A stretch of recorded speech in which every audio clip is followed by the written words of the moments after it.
And I believe that you were the other side of the crawl space. Yes.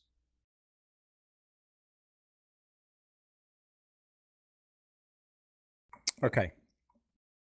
Looking at the crawl space, is anyone here, and I think I'm just looking at you, Kevros, are you wearing heavy armor? Yes, I am. Right. In order for you to get through that crawl space, you're going to need to remove your heavy armor. If you're wearing medium or light armor or no armor, you can get through there happily, but heavy armor, you're going to need to remove it. All right. Doff thine armor. I suggested to Sabin, I think it was, that I would continue to hold the rope here in case we needed it to be pulled up for some reason, and then he would check the other end after going through the crawl space. Okay. Well, is that fine with you, Sabin? Yeah. So, Sabin, that's what you're going to do. Yep. Since I'm not wearing heavy armor, I should be able to crawl through. You can. Easily enough. Yes, you can. So I'll do that. I'll crawl through, and I guess since I haven't seen this hole, kind of examine it for the first time. It does seem like the rope is the only way down, right? Right. So what you've got about a crawl space that's about 15 to 20 feet long before it opens back up into a tunnel. And you can very much see from this side, from the other side of where everybody else is, that it would have been a normal tunnel, but part of the ceiling has collapsed. And you can see it a lot better from this side than you can from the other side. And as you're crawling through, dust is falling a little bit. It's not making any movement or anything. It doesn't look like it's in immediate danger of falling into a tunnel completely, but it does look like it's not permanently there. It could fall if something were to happen. Anyway, at the other end, you've got a very short passage of about 5 foot long before it opens out slightly, and there's a hole in the floor. Now, the hole in the floor looks like it's natural, but it has been widened by the use of tools to make it easier for people to get up and down. Now, looking at that, the hole is actually bigger I will than be the right crawl back. space. Just a moment. Right. Okay. Back to you guys on the other side of the hole. Sabin gets through quite happily. He doesn't appear to suffer any undue problems, and goes out of sight. Are you just all going to wait there for him to report back? Or does anyone else want to go through? What's the deal? Yes. All right, Trip. Sorry about that. That's right. Go lock the door. No problems, no problems. Right, so yeah, so the hole looks like it's natural, but it has been widened by the use of tools to enable somebody, even with heavy armor, to get down quite happily. So it's a bigger hole than the crawl space that you've just gone through. Just underneath the lip of the hole is an old iron piton, an iron spike that has been hammered into the stone.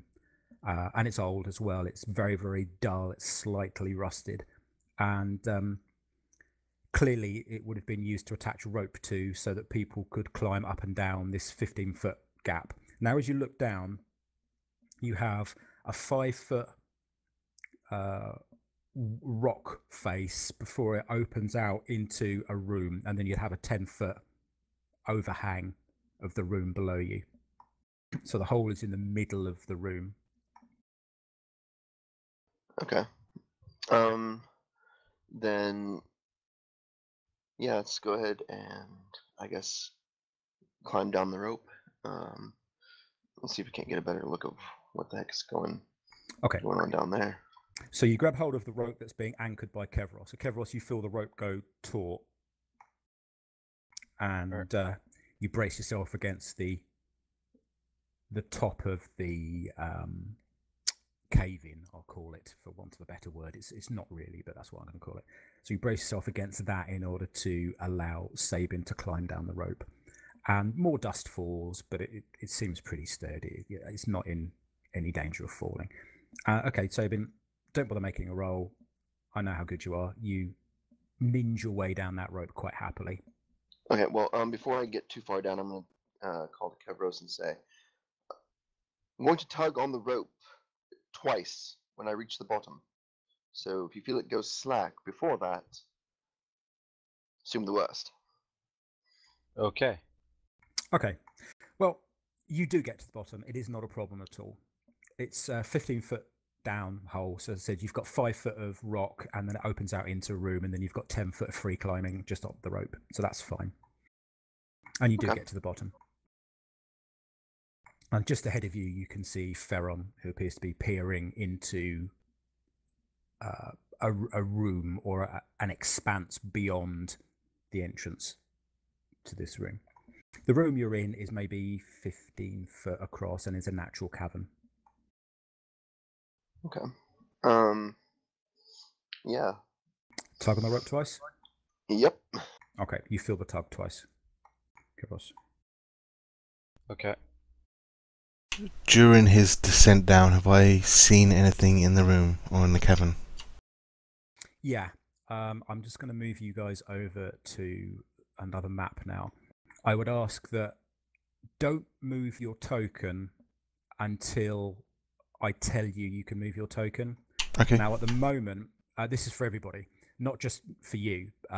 For everybody, I've put you down in a holding point at the bottom left-hand point of the map in an area of dynamic lighting darkness. So you can see each other, but you shouldn't be able to see out. I'm on the info page. No, that's right. You are at the moment. Everybody is, but I'm just telling you this before I move you over to the next map. Oh, okay. So what I'm going to do is, as and when you climb down, are in a position to see what's going on, I will move your token up to the top left-hand corner. So the best thing you can do is move your map to the top left-hand corner and leave it there. And then when you can actually see your token is when that you can actually move and see what's going on. Does that make sense?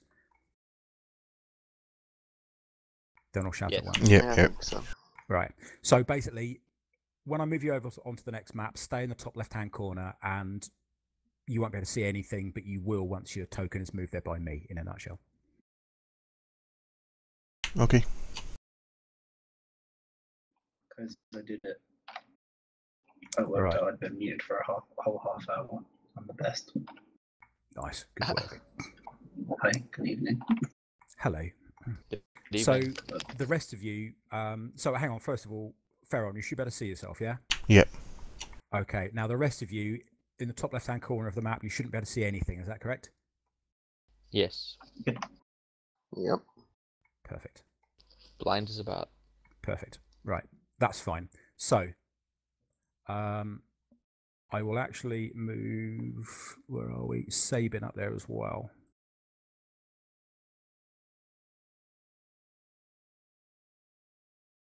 Right, so Flint, you should be able to see yourself now.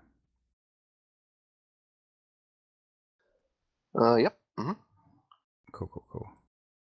Everything I see is that, like, I can actually see. Yeah. So what you've got is a set of stairs with a sheer drop on either side and some torches along the wall, and you should be able to see the little pools of light and everything else around, yeah? Yeah. And everything else. If you can see it, then you can see it. Okay. There should be an awful lot of darkness in there as well. Yeah, there is. Right. There's been some sort of massacre here. Do any of the bodies look recent, or that I can tell from the distance I'm at? I don't know how many you can actually see, and I'm not gonna give you that information, but I can say that what you can see, the bodies that are to the north of where you are, if you see those, They look like skeletons to me. they are in fact, and the ones that look like bodies are bodies. Okay. But as to the freshness of those, you can't tell. Okay. They could be desiccated, but without getting close to them, there's no way you could see that. Just as a quick reminder, Yes, mate. Ferron is invisible, so they can't. Well, they wouldn't see each other while they're down there. Okay. Ah, that's I forgot about that. one way round. They can't see each other. Obviously, Farron can see. But Flint, I'm at the top of the stairs.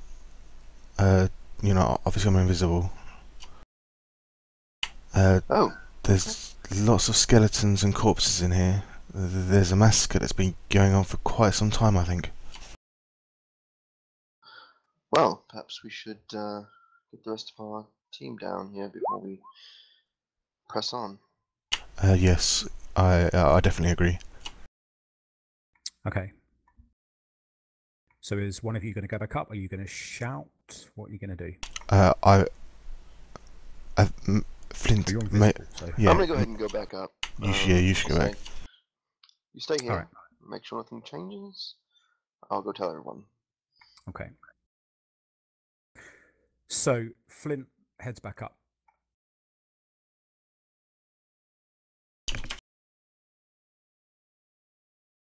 And comes back through to you guys. So the rest of you When are I get stood. there. Yeah. I'll just, I guess, I'll call to Kevros from under the crawl space and say, Kevros, it seems that there's a great deal of dead bodies down there. We're not quite sure what we're dealing with. Perhaps it would be best if we can get everyone down into this pit. Is there anywhere I can anchor the rope? No, none.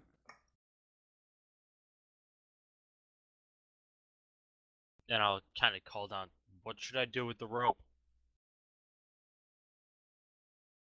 Honestly, I have no idea. I'll call back to Flint. There was somewhere at the top of the hole to attach the rope, but it was very rusted. Okay, your voice echoes out around the chasm as you shout back. Alright, so with that, I'll go ahead and, I guess, check the pitten and see, how secure it is. Yeah, I mean, it looks like actually it's very secure.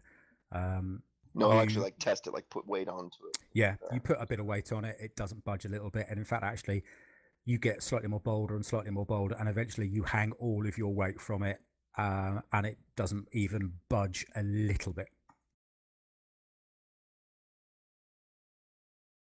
Okay, cool. So then I'll call to Kevros and say, Kevros, it looks like there's a pitten over here that you could just attach the rope to. You can climb down. Alright, give me a minute. I'll take off my armor and then kind of slide it along with me as I go under Sure. the rock. Okay. No worries. You do that. Takes you a few minutes to take your armor off. If you get somebody to help you sort of unbuckle bits and pieces, it's slightly quicker. And so are you all going to go through, and what order are you going to go in? Well, I'll head back down first since I'm already there, after I secure the rope to the pitten. Sure. I think I'd probably maneuver to go next because the curiosity is going to get the better of me, even if I'm a bit worried. Okay, well, while Kevros is taking his armor off, you can kind of do that quite happily. Okay. It's going to take him a few minutes, so it's not a problem. You can go through the crawl space. Okay, well, you get through. You see the hole as described. The rope is now attached to it and is dangling down. Do you have anything in athletics or acrobatics? Are you specialised in either? No. Okay, can you make me a dex check? I think actually both Ferron and Flint have a specialisation in either acrobatics or athletics. Is that correct? Athletics for me, yeah. Yeah.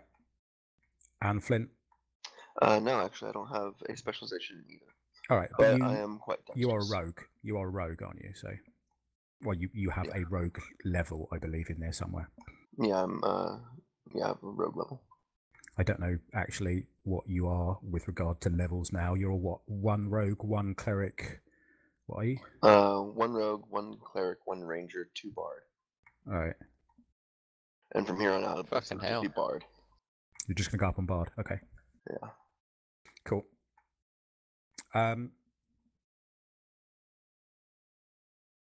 All right. Well, I'm not going to retro that. That's fine. Zilt,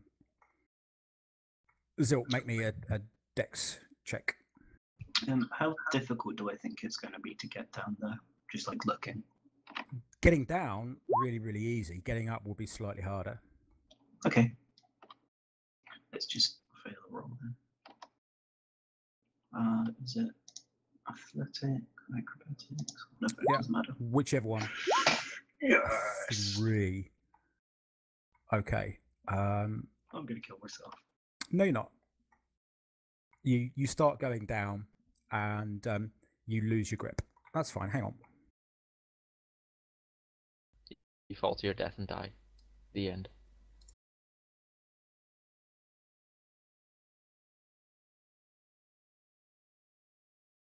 It's a good run, guys.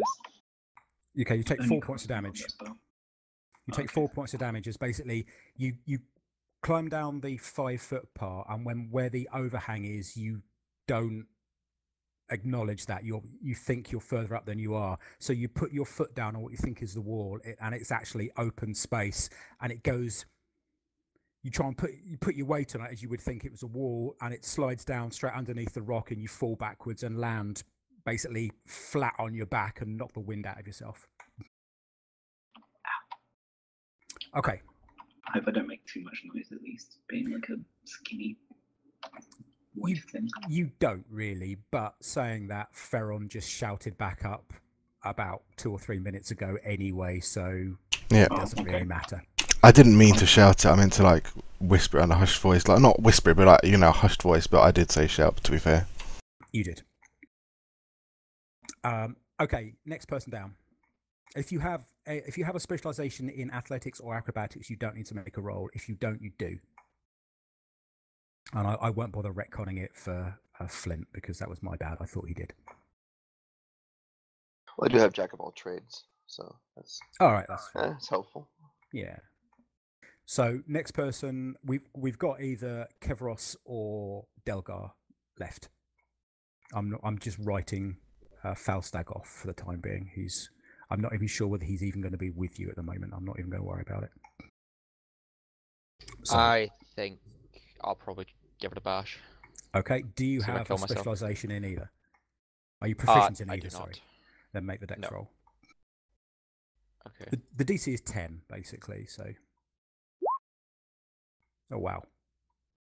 Yeah, you ninja down like it ain't no thing, basically straight down without any problems whatsoever. Okie doke. Ferron's taking notes on how it's done. Right. Yeah, I mean that was actually Ferron. That was epically good the way Delgar came down there. It was like, oh god, that was perfect. Why didn't I think of that? And he did it brilliantly. Well, it did look like he thought about it before he did it though. So anyway, Didn't come natural to him. no, Kevros. I'm gonna check the knot around the piton Yeah. first. And Yeah, then I'll it's just absolutely climb fine. down.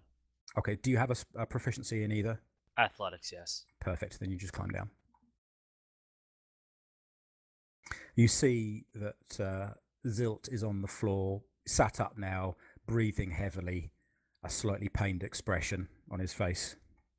You're fine, really, but you haven't broken anything. You're going to be bruised. Mhm.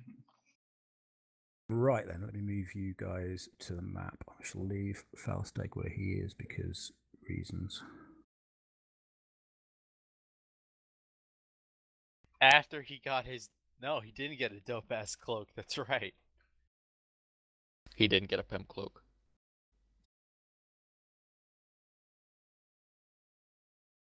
I want to like extend my longbow with my right arm, just blocking the passage so no one like goes down the stairs. Okay, well, you're still invisible, so no Yeah. one can see you. But they will bump into Yeah. An invisible barrier. Bear in mind, it's only 10 minutes, so if you want to get some scouting done, you head off without us and let us know or whatever. it only lasts 10 minutes, in which case it's done, isn't it? Didn't you say it takes 10 minutes for them all to get down? Oh, hold on. I think I mean an hour. Let me just triple check. No, I'm going to say it's still going for the time being. It's fine. Sorry, yes, it's an hour. It's an hour. Okay. Got more time than I thought. I'll put my armor back on now that I'm down the Yep. rope. Oakley dokley. No worries. Hyle, I'm at the top of the stairs. Yeah. I think I can go and scout ahead here fairly safely. Just a quick question regarding invisibility. If I like run my hand through a flame or so, will it break the invisibility basically? It's damage. So if you take damage, then you're going to become visible. If I were to, I guess you can't really say, but if I were to just like rip, I don't want to like hold my hand over a flame, but just like as a signal, just ripple my hand through a flame, would that cause damage necessarily? No, it wouldn't. Just as much as if you put your hand through a flame now, it might be warm, you might get soot over it, but as long as you do it quickly enough, you're not going to get hurt. But the chances are it's not going to cause enough of, any kind of signal for everybody else to pick up on it. Did you say you'd moved us all onto the map that we should be able to see? You should, top left-hand corner, should be able to see. Okay, my screen's still completely black. Try zooming out. No, actually, I know why, and that's hang on a minute.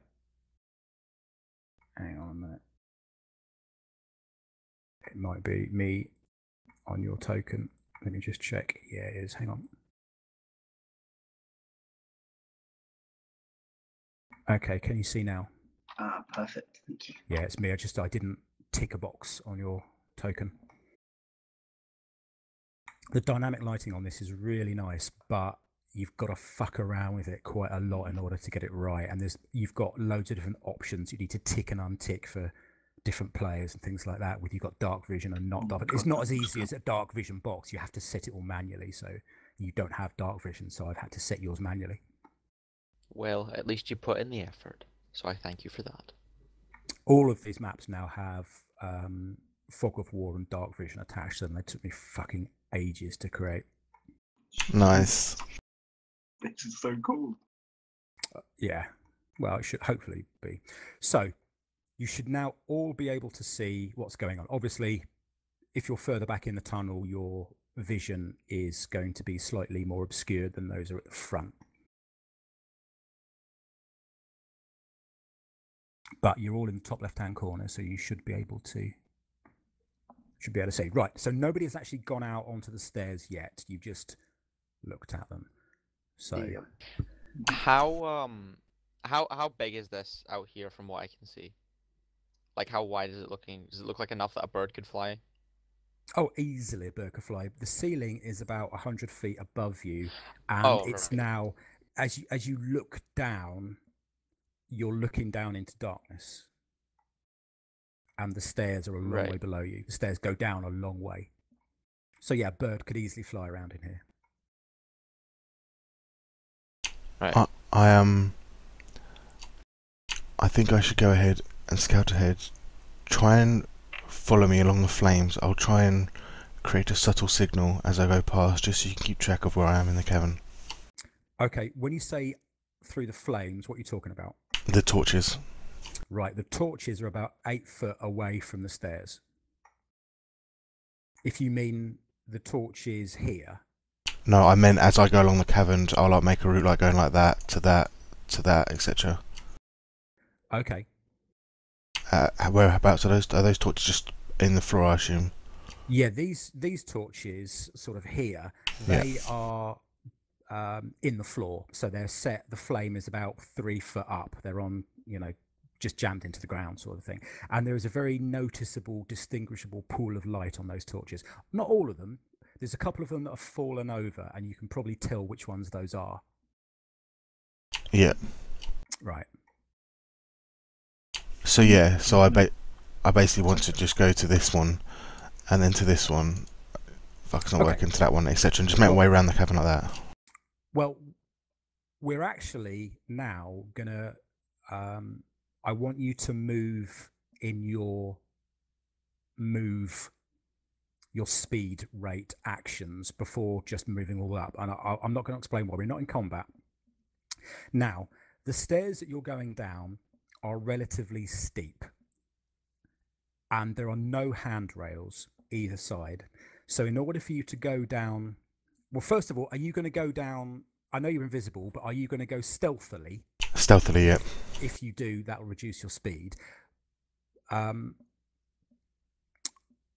because you're going down these stairs and they're quite steep and there's no handrail, actually, you're going to have to move down at half speed. Excuse me, hiccups. At half speed, unless you want to make some kind of dex check to avoid falling over and dropping 100 feet, because they're steep. I'll go half speed. I'll be careful. Okay. So I'll let you round that up because you've got a speed of 35, yeah. So I'll let you go at 20 as opposed to 15, which everybody else will do it. Okay.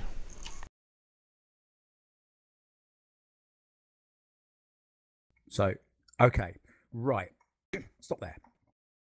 When he moves out onto the stairs, you immediately become visible. Your invisibility drops, just goes. So the moment he moves out onto the top stair, the rest of you see him appear. Oh, it shouldn't do that. If I say it out loud. I'm obviously oblivious to this fact. You are. It's like your invisibility. It's gone. We can see you. That's my hush whisper noise. Yeah. I'll slowly back up the stairs, like walk backwards up the stairs then, I suppose. Okay. Now, of course, where you are, being that you've got a torch that is pretty bright about 8 foot away from you and there's nowhere to hide, you are now perfectly visible to anybody or anything in that cavern, should they be looking in that direction, just to let you know. Okay. But yeah, I'll try and move and make as little noise as possible back up to the stairs then. You can do that, that's fine. Okay. So I suppose we should probably all go down at once. If none of us are going to be able to stealth down. I can't stealth down, but I could send my hawk out. Room's large enough for him to fly around. I could keep him relatively high in the shadows. Maybe not get the best view if someone were down there, but I can maybe get a quick overview, see if there's anything I can find. It's not a bad idea. I mean, we need to take up defensive positions in the meantime. Yeah, I just nod. Well, out comes the hawk. Okay. So you summon the hawk where you are in the corridor and you send it out into the cavern, is that correct? Yes. Okay. I want to keep him like relatively high, like so where he's going to be, obviously where it's going to be shadowed towards the roof, but not so high that you won't be able to see. As you like put your arm up, I'm like, oh, he might disappear. I don't know exactly how familiars work, but if it's something like a anti-magic field, he might just go. I don't know if you still think it's worth doing.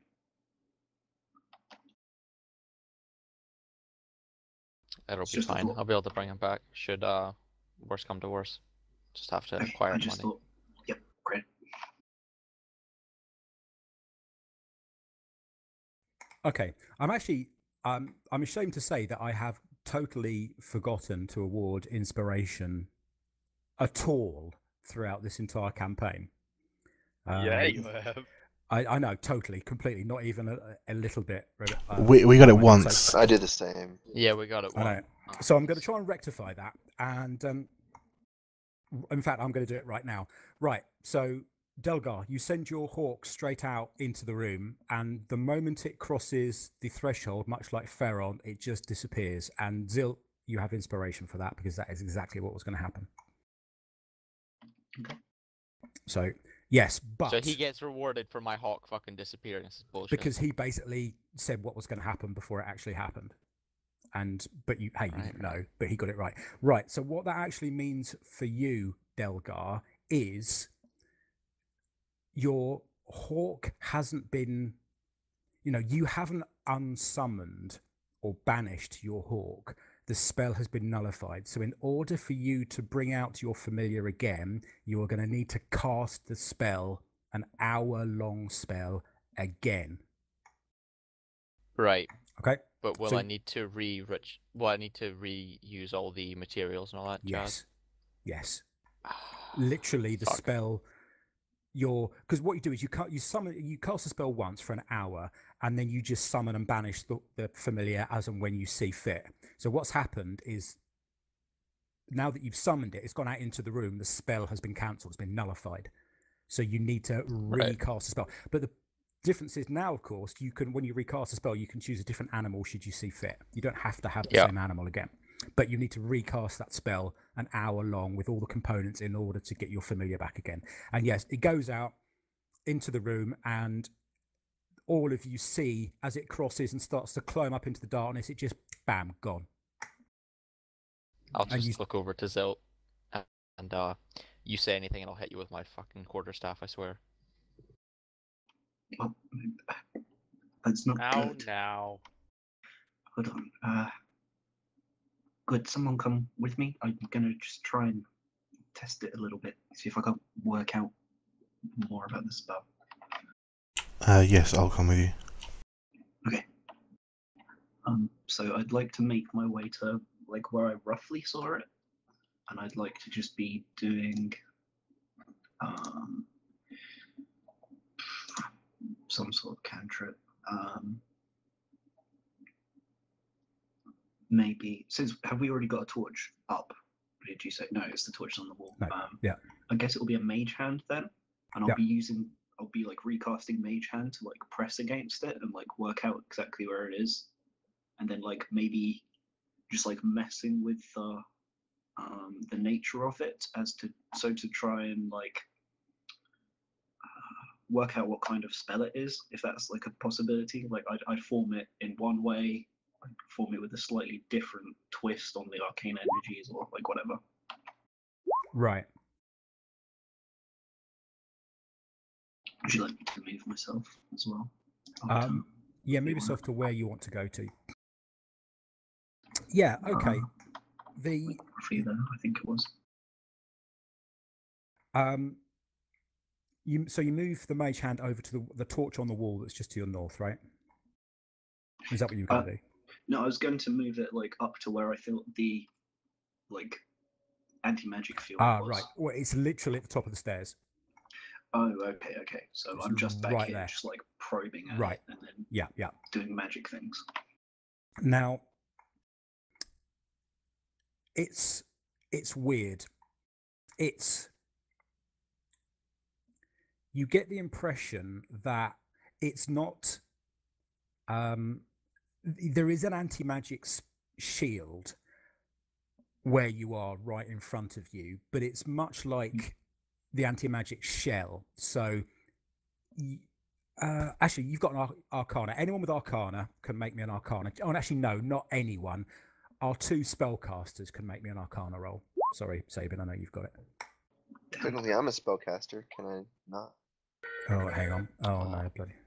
My phone's ringing, but it's from Arizona, so they can fuck off. Because it'll be spam phone calls again. Right, actually, I love the but you're not ringtone. an arcane spellcaster, though, are you, Flint? Yeah, as a bard. Oh, yes, I you're am right. You are. Okay, so yes, you can make one then. Yeah, you're right. So anyone with arcana who has it as a spellcaster can make a roll. Damn loopholes.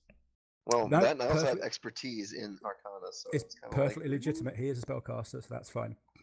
Okay, Delgar, unfortunately not, but the two of you realise that actually, in fact, actually, Zilt probably didn't need to make a roll because you would have known this from your from Gay Leard more than anything else. But anyway, you were told that this place had been lost in the mist of time and that people had tried to locate it and could never locate it. And the reason being, you think, is probably because of this ward round the outside of the facility, which is pretty much where you are, that stops all magic from the outside going in. Okay, then I guess I would say, well, it definitely looks like we found the right place. I'd like to just make one more check, since you're saying that specifically. But like, I guess he would make the change. Like he'd cast the mage hand, so it appeared on the other side of the wall, and sort of it worked. It does. Right. Okay. I was like, we'll still be able to cast while we're in there. It's just going in. I don't know about. Do we even have any magical items? Well, I said, yeah. I'd say that in my head because I'm like trying to think about it. I say that out loud. Sorry. I don't know about magical items going in. If they'd like lose their power, have we got anything unvaluable to test that with? I just don't want us to, with your bow and. Well, I've already crossed the pane, so I'll pull back my string and see whether an arrow appears. It works. It hasn't broken my bow. Then I guess we should be good. If there's a spell this powerful cast on the area, then, well, I don't think we were planning to be uncareful, but cough, try that. Perhaps if myself and Flint scout ahead, I would feel safer, or for the group as a whole, if we saw what we were walking into. Fine. But I'm going to be very open on those stairs, aren't we? Might we all head to the bottom at least, so we stay together for that much? I don't think stealth is going to particularly help us on this big exposed area. Yes. If you'd be so good then to lead the way. Going at half speed as we enter the stairs. When everyone gets through that barrier, so to say, and on the stairs, I want to cast Pass Without Trace on everyone. Sure. All right.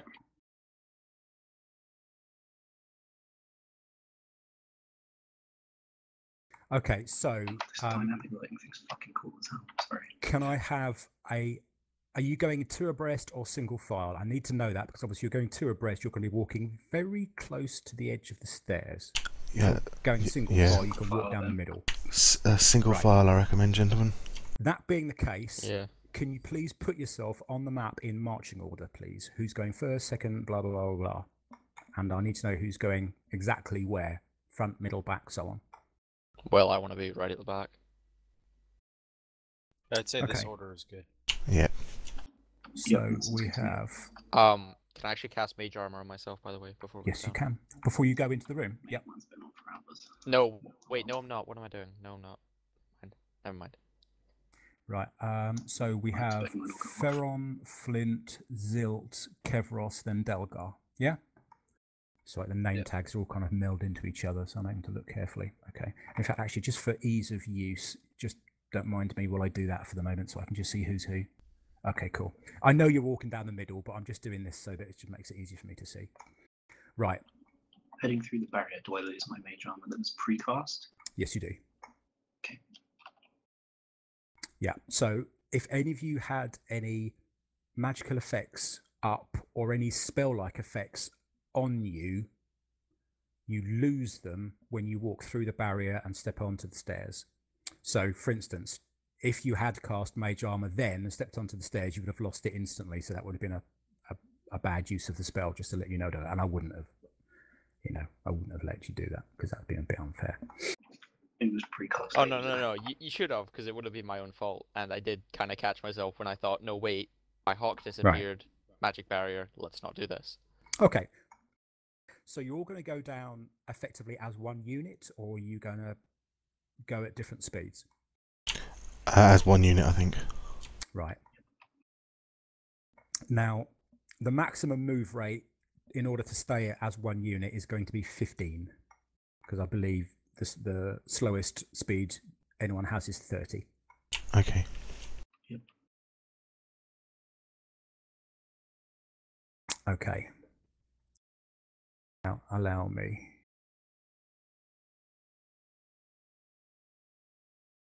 Right. As soon as Delgar is through the barrier, I'll cast Pass Without Trace. Okay. You do. Can I have everybody make me a stealth check, please? You have +10 on your roll.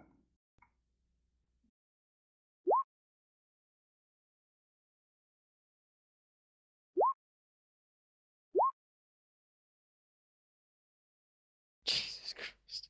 Well, you still got a 16, effectively. Okay. Yeah, but still, that's something else.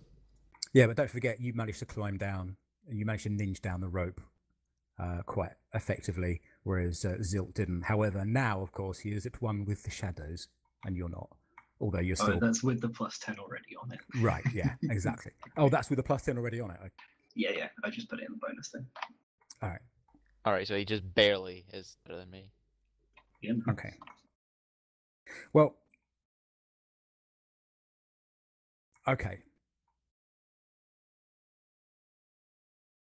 It's regardless of how well everybody rolled, you need to take into account that there is no cover where you are, and you are on a very high place in front of a light. So your stealth is not to remain hidden, it's to be silent. Yep.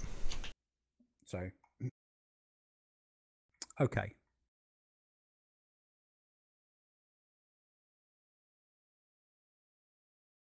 You move down cautiously further.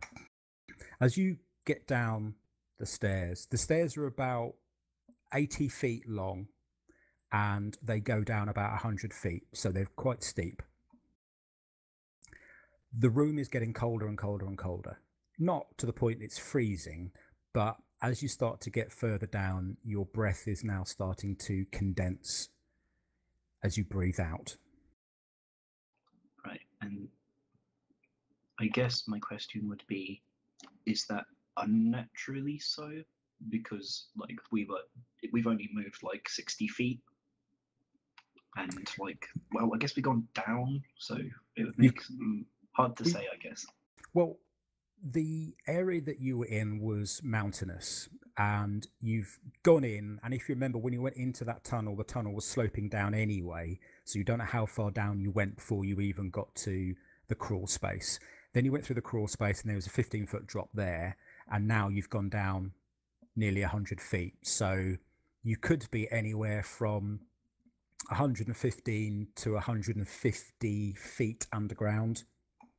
And you do know that above you is a mountain. Okay, that's fine. Right, so everybody should be able to see what's going on in this particular cave. If you scroll your maps down, you should be able to see everything. Just to let you guys know. As you are getting close to the bottom now. And Ferron, Can you're we now... tell what this structure is? Yeah, it looks like a tower. It's a tower that goes up about 60 feet with crenellations at the top.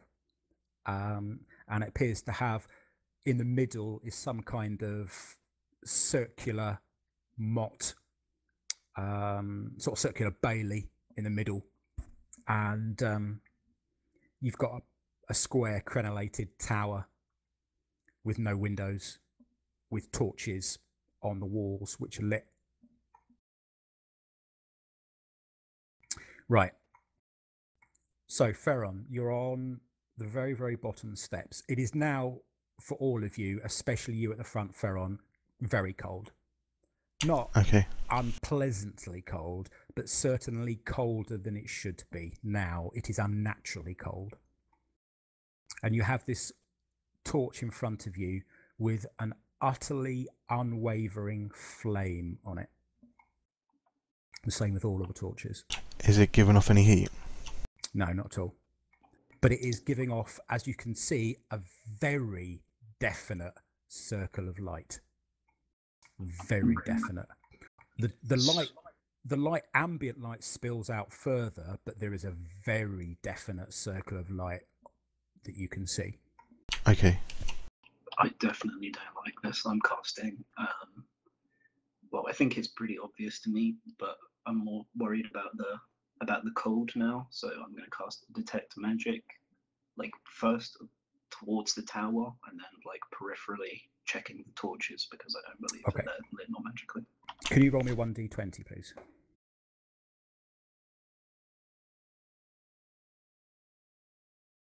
Okay. Stand by.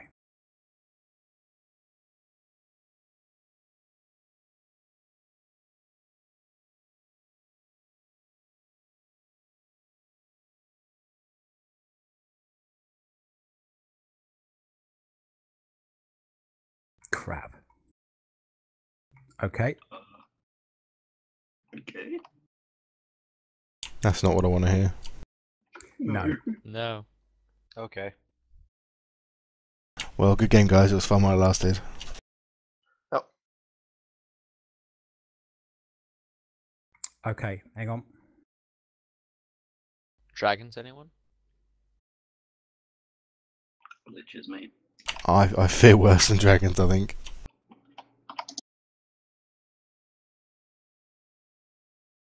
Right. How many hits are people on? 43. 25. 17. I'm pretty sure I'll be lowest. 12. 44. 12? Wow. How are you on 12? Hang on, how are you on 12? Wait. Oh no, wait. No, that's my bad. Sorry. I read my Yeah. current. I'm special. I'm 16. 16? Yeah. Is that your maximum health? Yeah. It can't be. No, that can't be a maximum health. No way. I What's might your have fucked con? something up. I think his con bonus is like a -1. Yeah. And then Jesus. he's a wizard, so What he only level are gets you? like 5. Level are we? 5. Yeah. Yeah, actually, that's. Well, you would have been on maximum to start with. But then, even then, that's only 5. Over 4 levels, you've only gained an average of 2 health per level. Oh my. Wow. I am squishy. Right. What happens is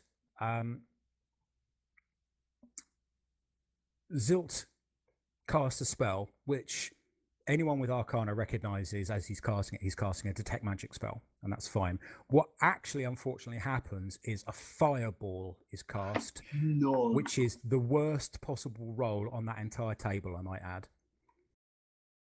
Oh no, hang on a minute. I think we might be all right because I need you to roll me percentile dice. Yeah, there we go.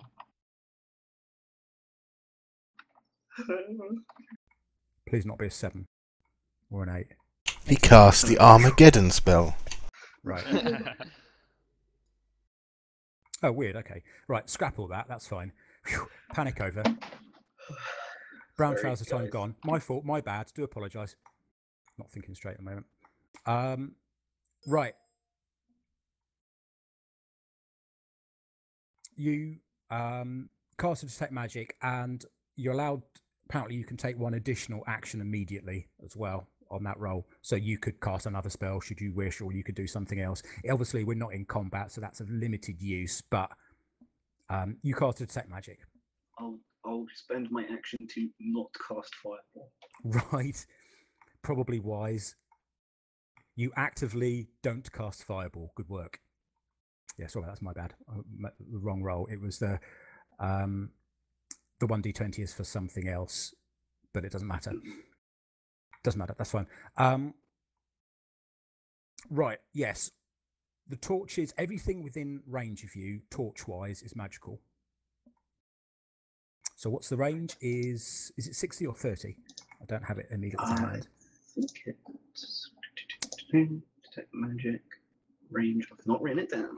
I'm sure it's 30 feet, isn't it? I'm sure it is. Where are you? I'm sure it's 30 feet.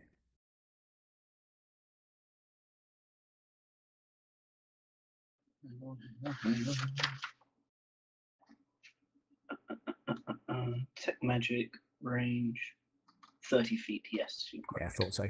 Right, so the 4 torches there are all magical. Everything else you can't tell, basically. One other thing that you can tell is that the air is magical. Now, at this point, now that your eyes have adjusted from the daylight to where you are, it is worth me saying that the areas that are pitch black to you, because there should be some areas that are pitch black on the map, right? Yeah? Yep. Yeah. Right. Now, obviously, forget you, Zilt, because you don't have dark vision. But those of you who do have dark vision, you should be able to see into those points of darkness because they are within your range. Like here, for instance, should be dark to you guys, yeah? Yep. Yeah. Yeah. You can't. Sorry, was that a no for you? Kevros? Yeah, no, I can't see it. Yes, I Oh, can. wait, sorry. You can see. Oh, sorry. I guess not. I'm answering yes, as in you're correct. I Oh, cannot right. see. Sorry. Okay, cool. Sorry. Everyone was talking. I'm There is horribly magical confused today. It's one of darkness? those things. Yes, Question? it's a magical darkness. You can't see into it. So you can only see the pools of light that you have been given. If there isn't a pool of light there, you can't see into it. So you've got the obviously delineated pools, and then it goes out ambient wide to a certain radius. But even then, that radius isn't as great as a torch should be. It's less. So I say to everyone, I guess, I suppose you can tell that these torches are not normal. It's also augmented by the fact that there seems to be some sort of darkness spell at work. The areas you can't see, we're not supposed to be able to see. Are they safe to traverse? It's hard to say. If it's a darkness spell, it should just be that we can't see into it. I don't sense that it's like a poisonous fog of any sort. Well, I suggest we all get down off these uncertain stairs before we decide what to do. Right. So the next thing is, you're all on the stairs. What are you doing? Get down off the stairs. Yeah, that's what I want to do. Yeah. Okay. Yeah. Put yourself where you want to be. Now, now we are going to move into combat turns. We're not in combat, but we're moving into speed turns, I should say. So you can only now move your tokens up to your speed in movement. No further each time you move. Okay. Okay, I'd like to check. Oops, I didn't move properly. I'd like to move to this skeleton and examine it. For Okay. if I can investigate what the cause of death may have been, possibly. Right. First of all, can I have everybody, with the exception of Delgar, make me a Constitution saving throw, please? The light saves my fucking ass. Oh no. Oh no. My voice just cracked. Hooray! I am not horribly pestified by the smell.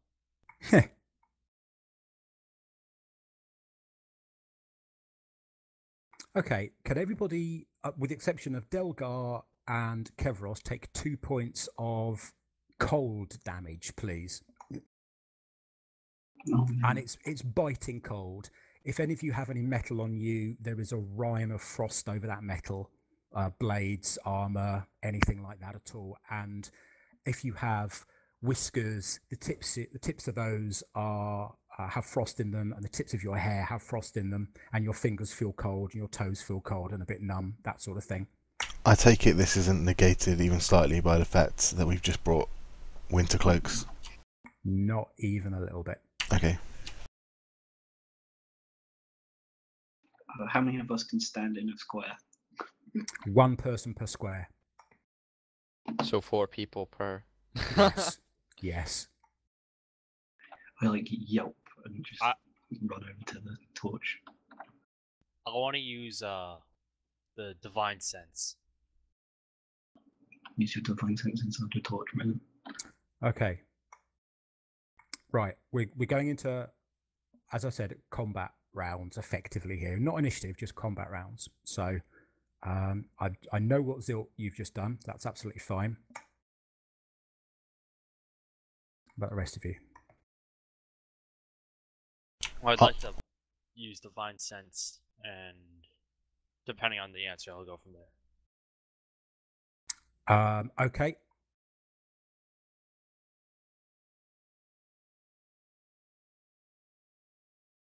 Now,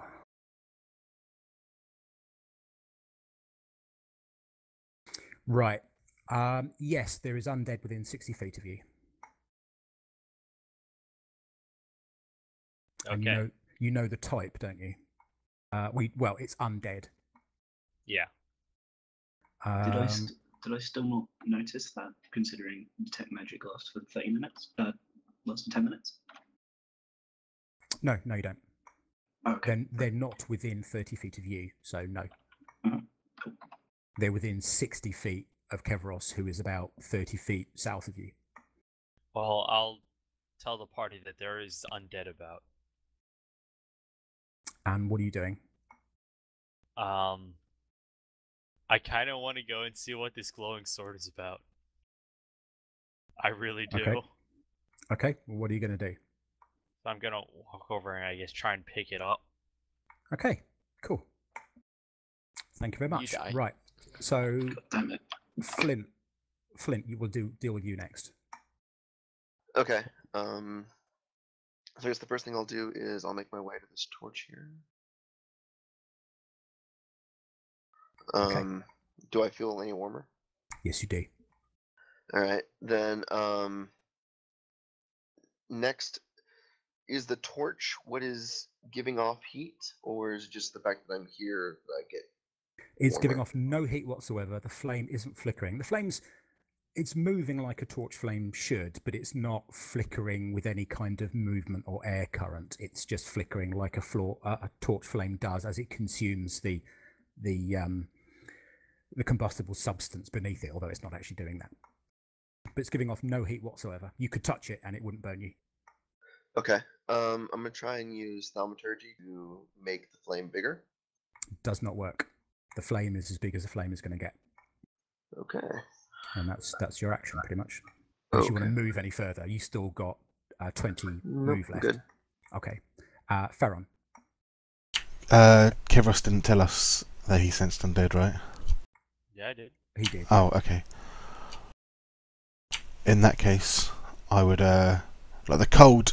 It isn't obviously it's very unpleasant, but Farron's felt like this sort of cold before, so to say he can handle it for a while.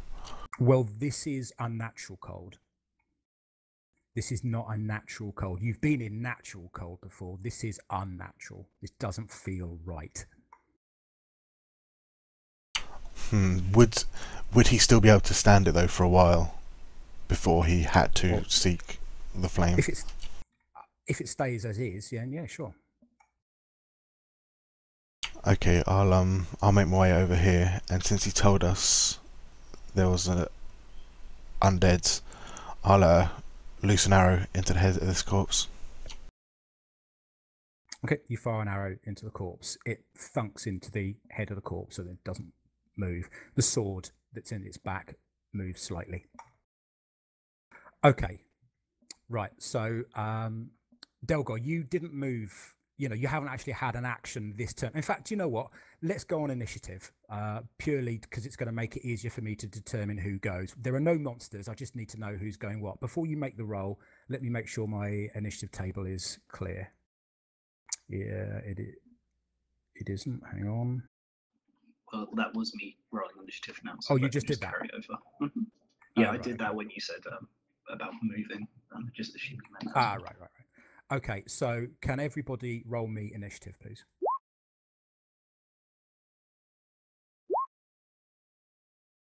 Mine, High rolls. mine is +5 to that. For some reason, I'm clicking on the token. It says no character was found for selected. I don't know if really? that's Hang on. why.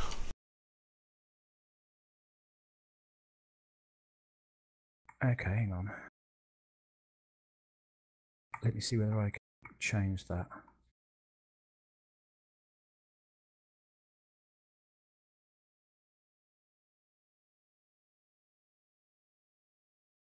Should I try rolling it again? Try it now. Oh, there we go. Perfect. Right. So I'm at 21. You are.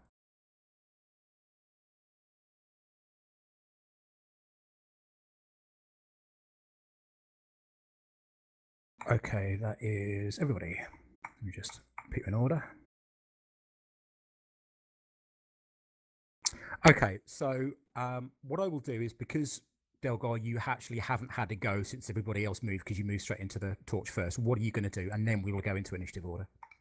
I'm going to go down and stand with Flint. I'm just gonna Okay. move further down, essentially. Are you going to do anything else? Nope. Okay. Right. So now it's Ferron's go. First of all,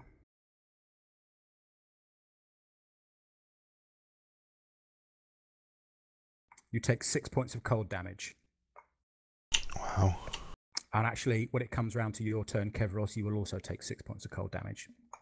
Even though I succeeded in the con save the first time? Yep. Okay. It's now basically because it's getting colder where you guys are. So the fact that you made it before doesn't stop the fact that it's the same temperature as Ferron's experiencing. It's just he is, doesn't have the layers of clothing on that perhaps you had, which would have shaken off of the initial bite. Okay. Right. So you've got a body, and there is a sword that is glowing, stuck into the body. Ferron, what are you doing? Okay. Considering I just took that massive cold hit, I'm going to head back to this torch. Okay. Let me just check that wasn't... Yeah, that was within range. Well, that's a rock you have to go around. Oh, yeah, good point. So that's 25, and then that's 35. Did I go through a rock there? I can't quite tell. Well, you were... Where were you? Was I... I'll go back to where I was. Yeah, I was here. If you go upwards, yeah, that way you easily do it. That's fine. So yeah, you can do it. It's not a problem. Right, and I need you to make me a perception roll as well, please.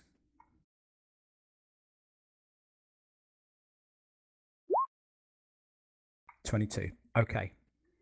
In the darkness, further to the south. Why isn't? Here we go. In the darkness down here somewhere, as you were moving round the rocks, you saw 2 glowing points of red light that you moved away from. Did they look like eyes? They did. Kevros, there's something in the darkness here. Just to your south. Okay. Can we ever talk to Kevros? Right, Flint. Mhm. Flint, your go. Okay, so next thing I want to do is I'm going to try and cast Prestidigitation on myself to make my clothes warmer. Does that seem to have Okay. any effect? I will take that into consideration the next time, or if you need to make another save, I will add a small bonus. Bearing in mind that it's only a cantrip, I will add a very small bonus to whatever you roll, but I'm not going to tell you what that bonus is. Okay, so it does seem to make my clothes slightly warmer. Yeah. Alright, just a second then. But it's likely to be a +1 bonus because it's only a cantrip. Yeah. Okay. So feeling slightly warmer, I'm going to go ahead and move. Okay.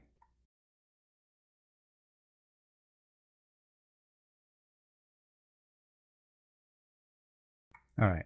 You circumnavigate the little pile of rocks that's just there. Oh, I and guess get- I should have moved like one square at a time. Sorry. That's no, that's absolutely fine. I mean, you can make it round there quite happily, and you circumnavigate that pile of rocks. All the while that you're in that darkness, it does feel cold, but you move through it quick enough to get to a warm patch that you're okay. Are you going to do anything else while you're there? Nope, that's it. I'm just gonna wait until the next turn. Then I'll probably just continue doing that prestidigitation to warm myself up and then move and All that right, sort of thing. Delgar. This is probably stretching it, but is there any chance I could have seen Farron talking down here? Seen Ferron talk in what way? Well, when he said to Kevros about there being something just south there. I said that when I was here. Yeah, he mentioned that when he got back. He shouted it across. Well, not shout, but he said it across to loud enough for Kevros to hear. So yes, you totally heard that. Right? Did I see him speaking though?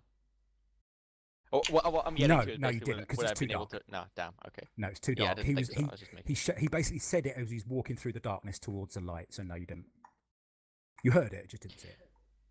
Right. Well, I think I'm honestly just gonna move a little bit further south here on the opposite side of the torch, but I'm just gonna stand and wait. Okay, well that's where Ferron's standing. You're standing on top of him at the moment. Okay, for some reason his player model is still over here for me. Oh really? So yeah, that's why I was, because yeah, he's still That's over where there. it is. Yeah, I Can you don't see it? see him there. 1 second, I'll refresh the page. Yeah, I would. Is it looking Looks fine for me. okay? Yeah, sorry, that might have been where I was confused there, because I don't see his model. It's still over with Bose as far as I see. Oh weird. Is it still there even after refreshing the page? 1 second, let the map just load in.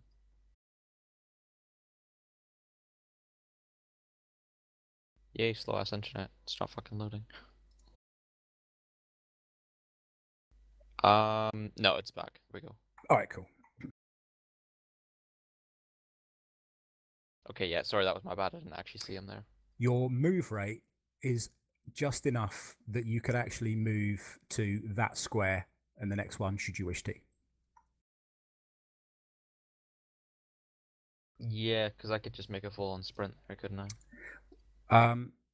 Well, I mean, you're looking at 5, 10, 15, 20, 25, 30. Right, so I wouldn't actually need to. No. So you could still take an action, but you would have to, you'd use all of your move to get to a safe spot in the pool of light in the next torch. Right, yeah, I think I'll do that, and then just for the sake of it, I'll cast Prestidigitation and warm my clothes as well. Okay. Yeah. I will allow you a +1 bonus. Now, it's not ongoing, so we'll come to it as and when. Yep. Okay. I figured I might as well just do it, because why not? Now we have Kevros. Alright, I'm gonna pull the sword out. You pull the sword out. It is still glowing, yes. Yes, it's still glowing. Alright, then I'm gonna retreat back to the fire. Okay. With the You sword. do. That's fine. Okay. You have the sword. The sword is quite plain looking, but there is a jewel on the pommel. It looks like a diamond of some kind. It's see-through, clear, and that's what's glowing. Okay. Okay, and that's it. Yep. Right. Zilt.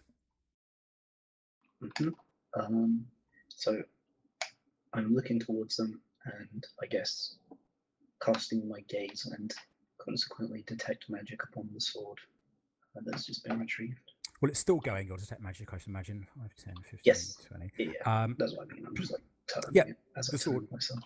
The sword is magical. So I would just kind of whisper out.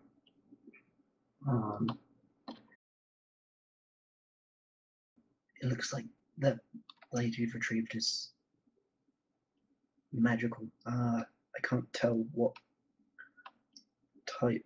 Hold on. Let me get a bit closer.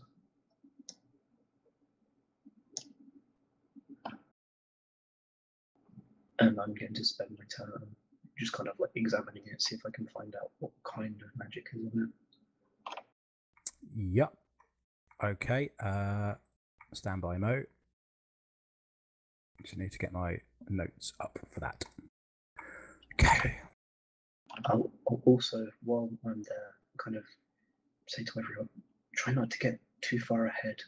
We need to stick together here. This is all terrible. Nothing is good about this. Yeah. I suspect necromancy at work. Oh, Okay. Of course, we've already heard that, so no, I don't say that last bit. Well, the sword actually has necromancy magic. That's what it's about, necromancy. So I'd relay that. I'd be like, that sword's necromantic magic. Whether that means it can steal life, whether it was used to bind it, I don't know. Probably not the best thing to have, though. I'm just a bit worried about everything. I don't know.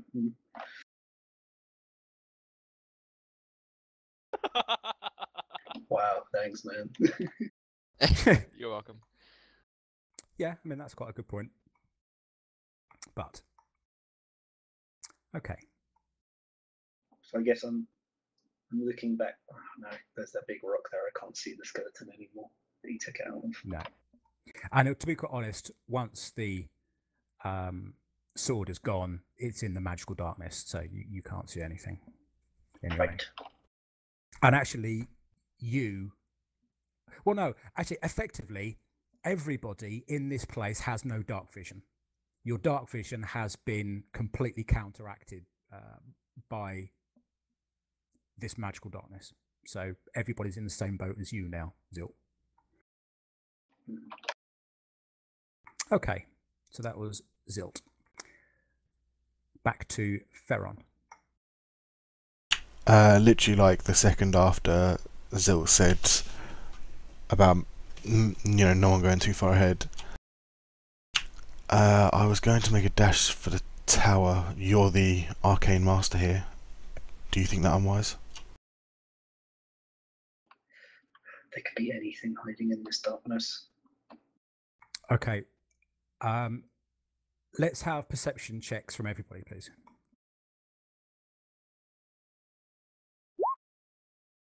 Thank God it was not the 7.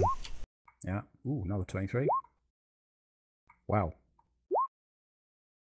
So, Oh, Zil, you let the side down, dude. Right, everybody, with the exception of the person who is talking about what's going on in the darkness, sees points of light, sees these red points of light in the darkness. You can see about half a dozen of them, and they're all in the darkness to your south, whether it be here, sort of, or here, and they're all in the darkness, and they're all looking towards you. Farron, I don't think. Yeah, that plan's out the window. Are they steady? Are they steady like eyes, so to say? Yeah, they're motionless, all looking at you. In fact, actually, as you look, you see one of them blink. There's no noise, by the way, no noise at all. I would like to fire at one of them that's here. Okay.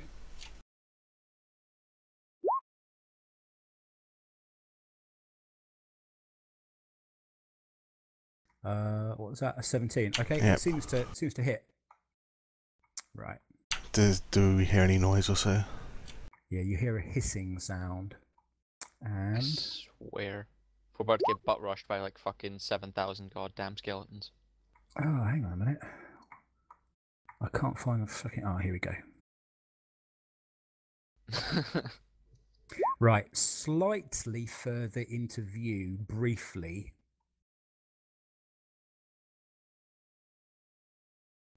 magical arrow illumination lead right through thing.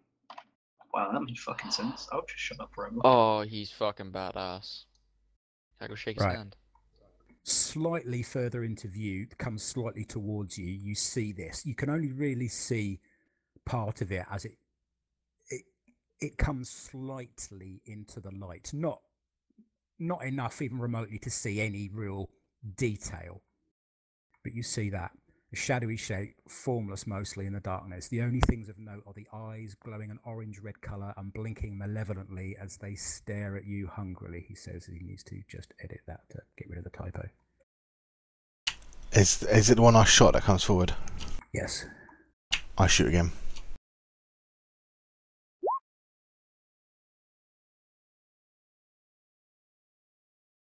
.28. Okay. Yep, that's a hit. And also the Colossus Slayer. No, don't add that on. Okay.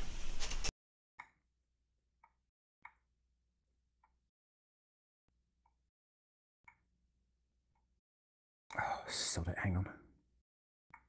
So I've done 23 points of damage total, basically. I feel like against 2 targets though, if you're not allowed to add Colossus. It was Yeah, that's cool. it was the one I shot though that came forward. Yeah, it was, yeah. Oh. And Okay, and it disappears out of view. It hisses again.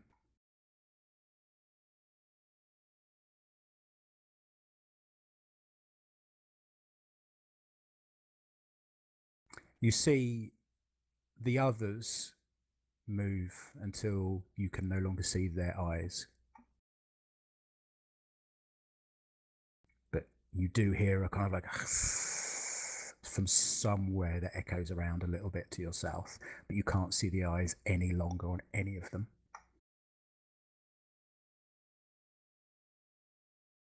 Right, so that was your go, Farron. Flint. Okay. Oh, where are you going to move? You didn't move, actually, Farron. I'll say, are you going to move or stay where you are? I'll stay where I am. Okay, sorry. Flint, my apologies. Okay, so I'm not seeing where these creatures are on my map. I don't know. No, that's right. No one is seeing them where they are on their map. They're just in the darkness somewhere, and that's all. They're out of view now. Oh, okay. I didn't see them when Farron attacked them either. So it's No, like, that's right. You didn't. don't They see where weren't. They weren't on the map at that point. Okay, fair enough. So prestidigitation, and I will move to the next one.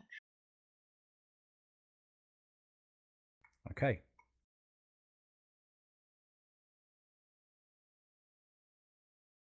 Yep. You move to the next one.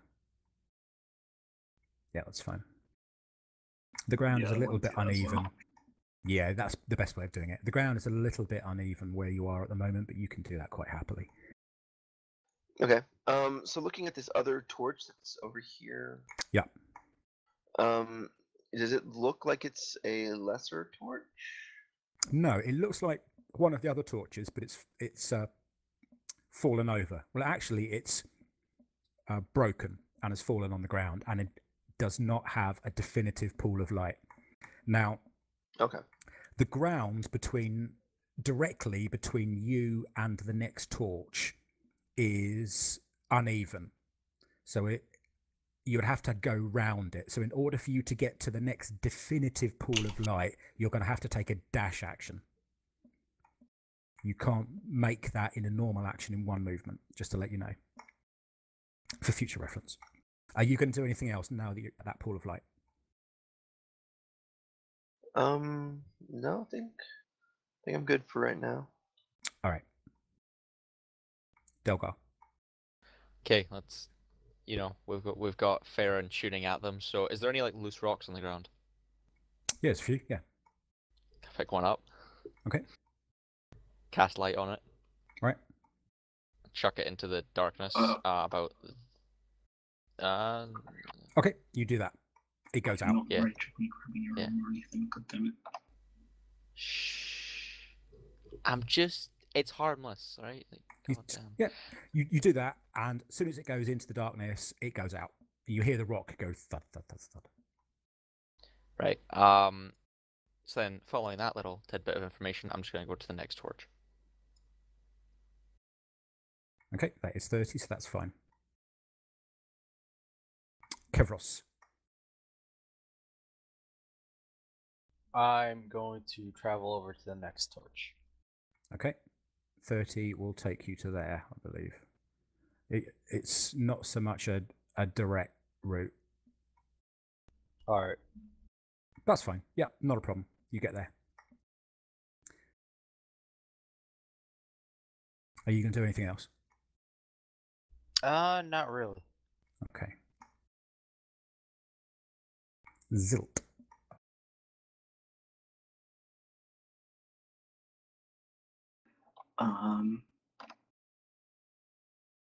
I guess if Ferron turned away from the dark, you'd see, as always now, like visibly shaking. So as I am, I'm recasting mage armor on myself and kind of like muttering a little bit.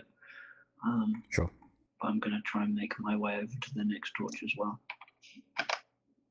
Okay. No, Cool. that's a rock you're crossing through. There we go. Okay. Yeah. And that's it for you? Because you cast mage armor and moved. So first but not least, because we're now back to the top of initiative again, Ferron.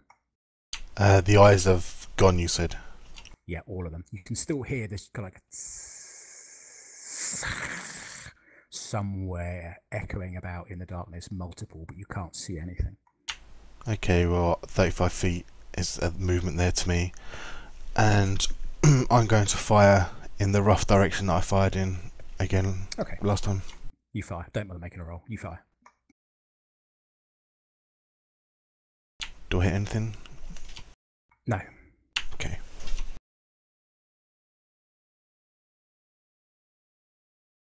Okay, I forgot to do something last round. My bad. Never mind. We'll see how it goes. Flint.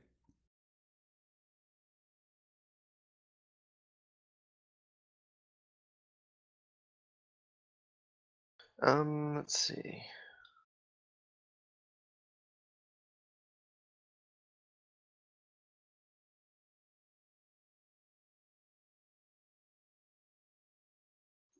Is it? I mean, I guess maybe I should list all my languages, because I mean, are they speaking a language? Does it seem like No, they're speaking a not at all. language? Not at all.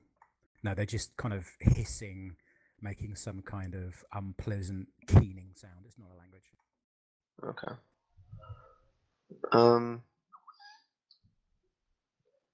Then I suppose I will make a dash action to this torch here. Okay. So you are you going to stop at that one, or you don't have to make a dash to get to that one, but you'd have to make a dash to get to the next one. Are you going to stop at that one? You don't feel warm where you are, by the way. Oh, okay. So this torch, while it does emit light, is not the area is not giving me any kind of warmth. Yeah, as you can see, there is no definitive delineation at that torch. Okay. But you're on a then dash, yes, so I will suppose I'll move to the next one then. okay. Right, you get there. Cool. Are you? That's your dash, basically. That's it. There's literally nothing else you can do. You stopped at that one. Yeah. Shit, this isn't working, and then just legged it to the next one as quickly as you could. Okay. Okay. Delgar.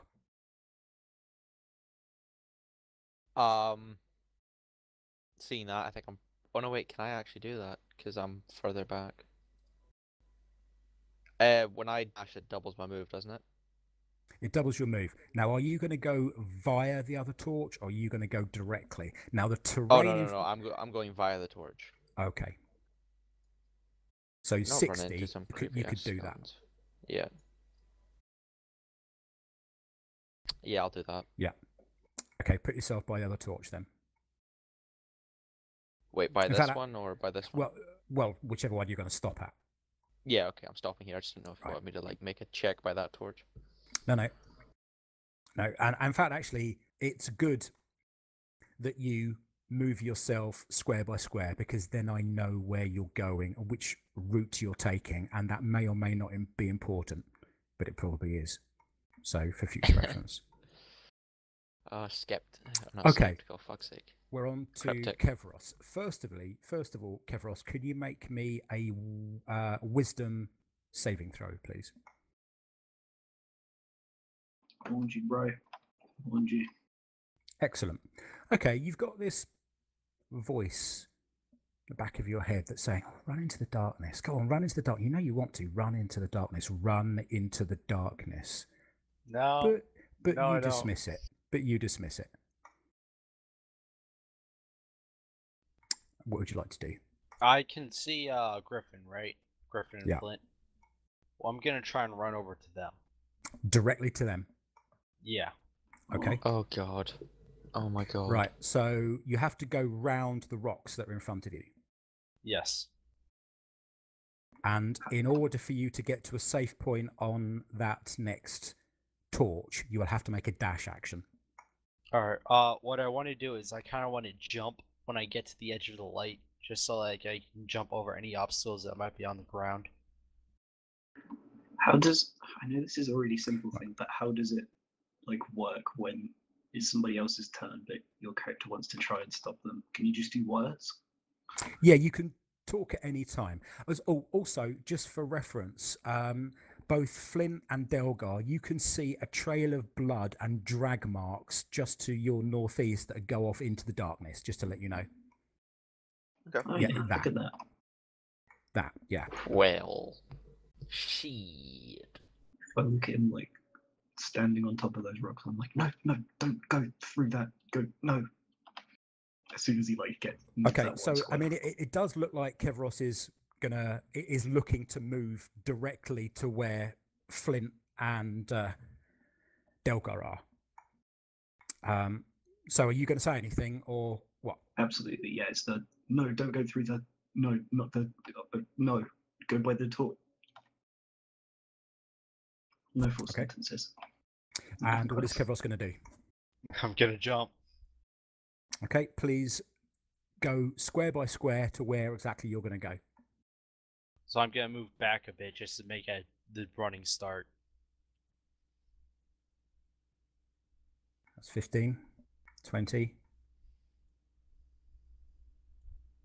25, 30, 35, 40, 45. Okay, please make me a Constitution saving throw, because you've ended your turn there.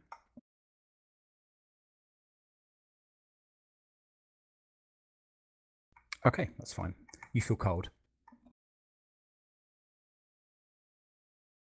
Okay, Zilt. Can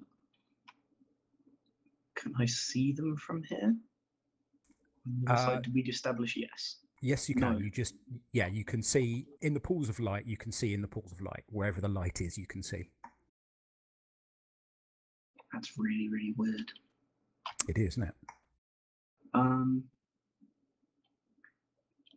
So Zilt is like properly freaking out now. He has his hands out doing the arcane thing for a fireball. Like there's magic like flicking between his fingers.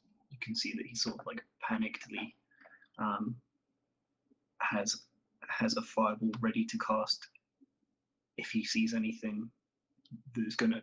I'm not even gonna do like a proper one against enemies. If anyone of anything does something that like freaks him out or makes him jump, he's gonna reaction cast a fireball straight at it. Okay. And I'm like talking to myself, kind of scared. I'm like, it's gonna be okay. It's gonna be fine. So Farron obviously is hearing all of this and seeing me freak out at this point. And I just like take like 2 steps there. I don't even go to the next torch. So you're just going to stay where you are. Yep. Go to the next torch. I'm right behind you. Okay.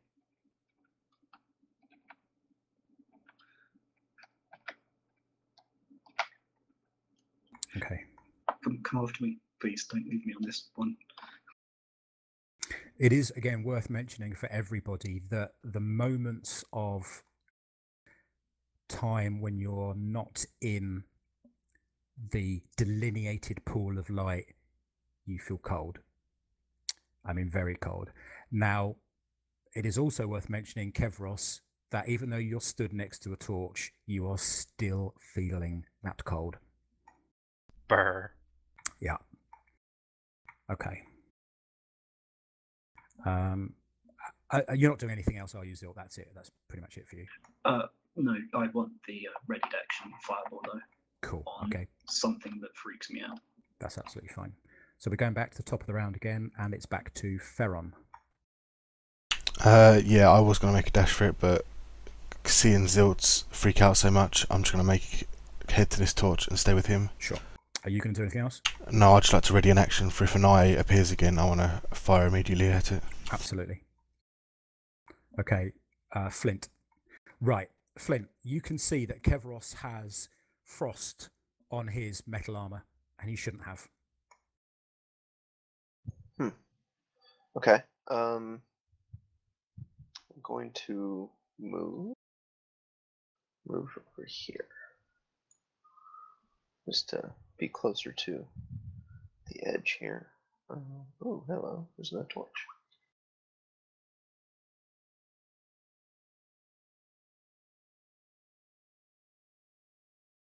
Okay, so you could get to that one happily. I'll go ahead and use Prestidigitation on Kevros to make him slightly warmer. Okay. And then I will move to the next torch. Okay. Doesn't even check to see if it works. You move to the next Well, torch. I know it works on me, so yeah, it's the most I can do. Exactly. Yeah, fair enough. Delgar. Again, you can see that Kevros has frost on the metal of his armor, and possibly on the tips of his hair.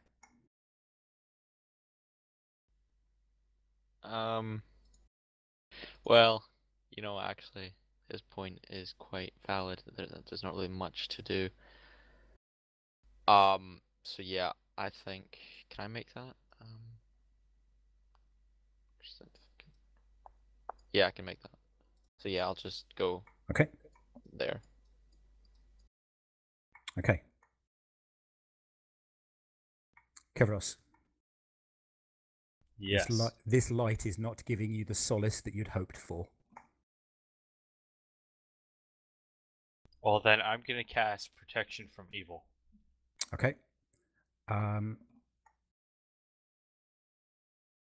you going to move? I believe so.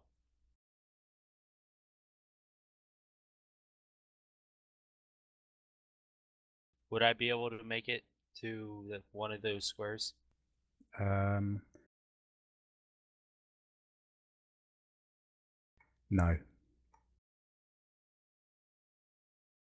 There isn't. You were there, so you'd be looking at. Hang on a minute. Yeah. 5, 10, 15, 20, 25, 30. You need 35 in order to get to a safe spot on that torch. Okay. Then I'll just end it here, and I'll wait up for Rain or Okay. Farron and. So I need you to do two things for me. Can you make me a wisdom? Wisdom saving throw and a Constitution saving throw, please.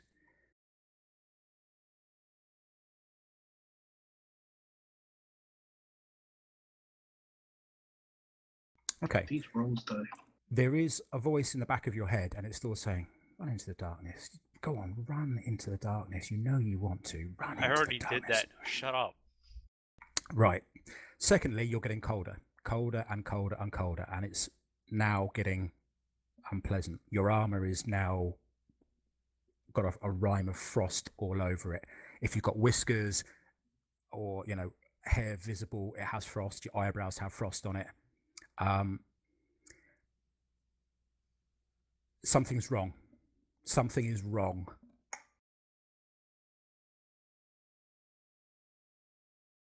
And this is even through my protection from evil? Yes. Okay.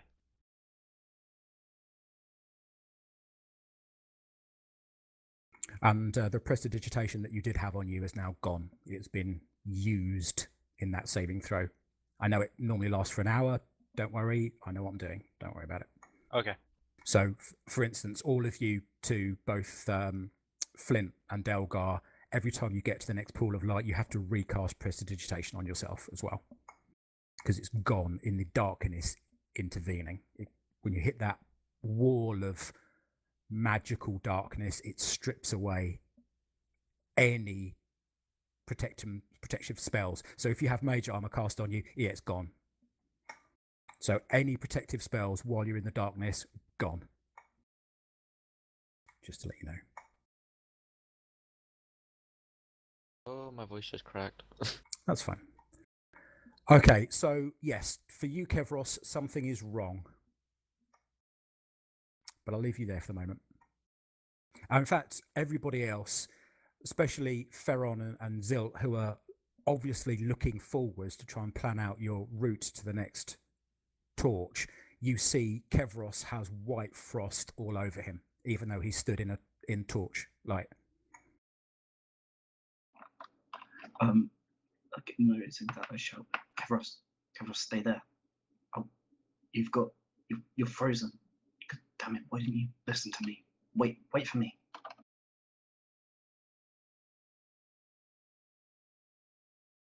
Zilt, your go, sir.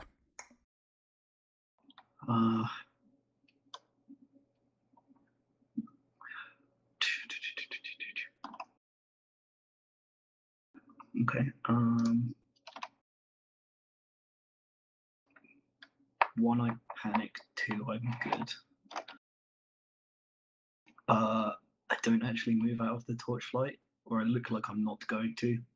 I put a hand on his shoulder and, like, you know, ease him into the darkness and say, I'm right behind you.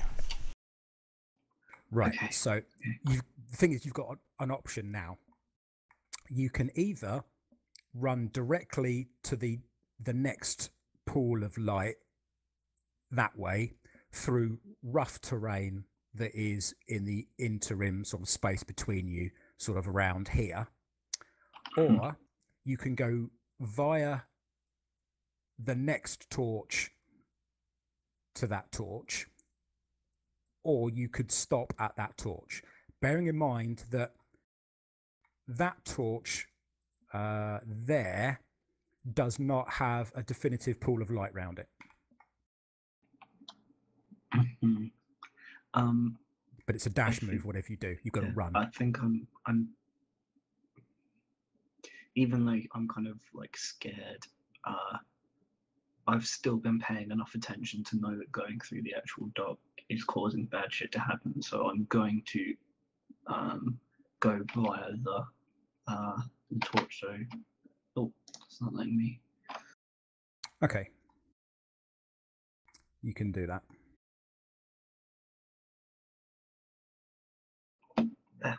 Okay, that's fine. You move there, and it's a dash action, so that's pretty much all you can do. Yep, just to that one actually. And I'm now like looking over.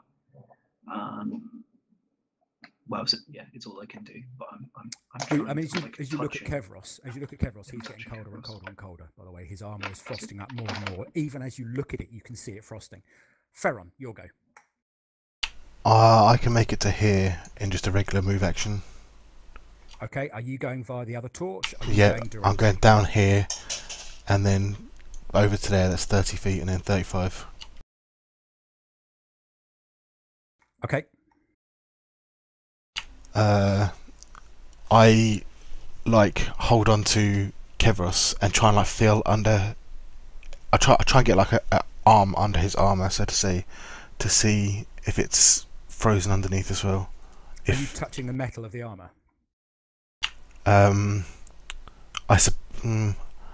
don't intend to, but I suppose if I need to get my hand or something underneath his armor, then yeah.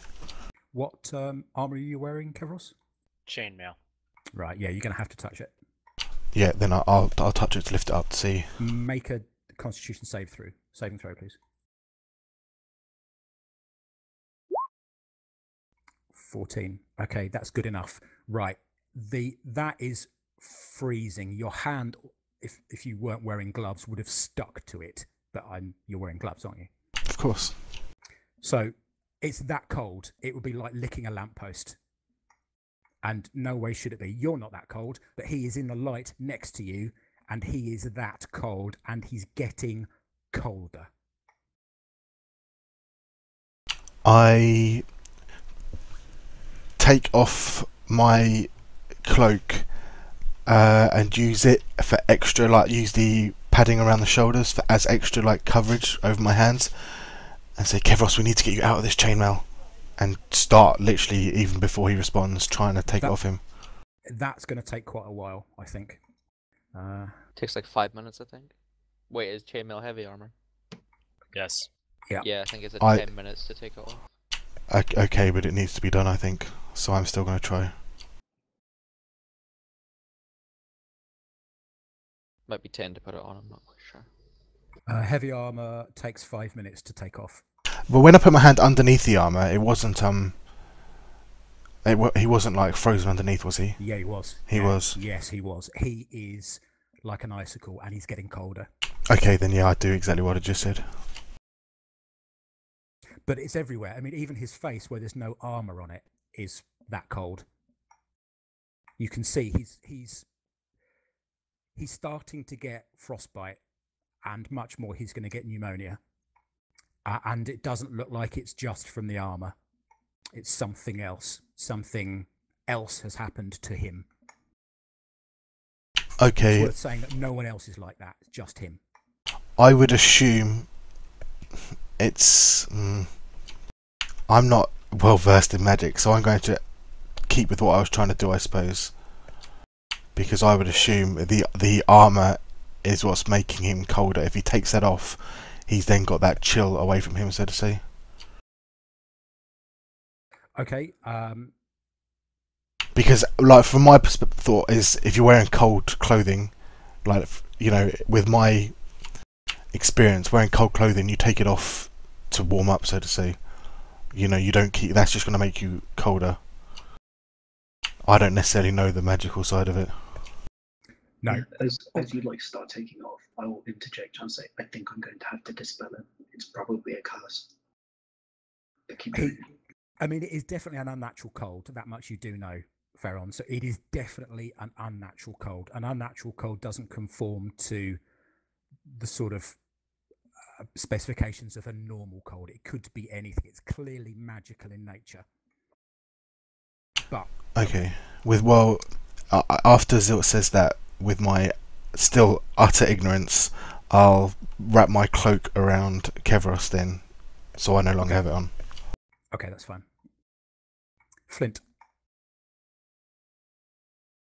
So do I notice that, like, they're taking Kevros's clothes off and such?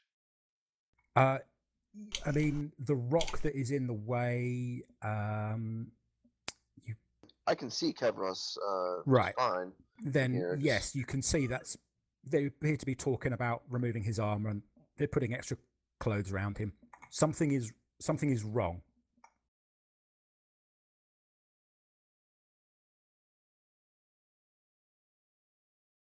Okay, just a second. Let me see what the range on prestidigitation is. I think you're good. I think it's 30. Or it will be at least 30. No, it's 10 feet. Shit, really? Well, Yep. I'll shove my enough. Okay, well, let's see. To be within 10 feet. Did you just... Yes. As you look back, the two of you are kind of busy. Ferron and Zil and Kevros are kind of busy there. But Flint, as you look back, you realise that the first 3 torches that were at the bottom of the stairs, you can't see them anymore. Okay. So I'm gonna go ahead and take my action to move back, so that way I'm within 10 feet of Kevros, and then I will use prestidigitation on him to make, him warmer or something along those lines, and then we'll move back to where I am. Okay, yeah, you can move 15 feet cast, move 15 feet back, and that's not a problem, and that'll take you within 10 feet of him, so that's not a problem at all. Alright, so or 10 foot or whatever. Yeah. cast. Then back. Okay. I don't know if that helps at all, but hopefully it does. And Well, it actually, I gives think a- I'm going to use the last little bit of movement to move here. Okay. Yeah, I mean, for your reference, Bose, it gives you a +1 on your Constitution saving throw, not the Wisdom one. All right. And the two things actually are unrelated. I might add the both of the saving throws, they're unrelated. They're not for the same thing. Anyway.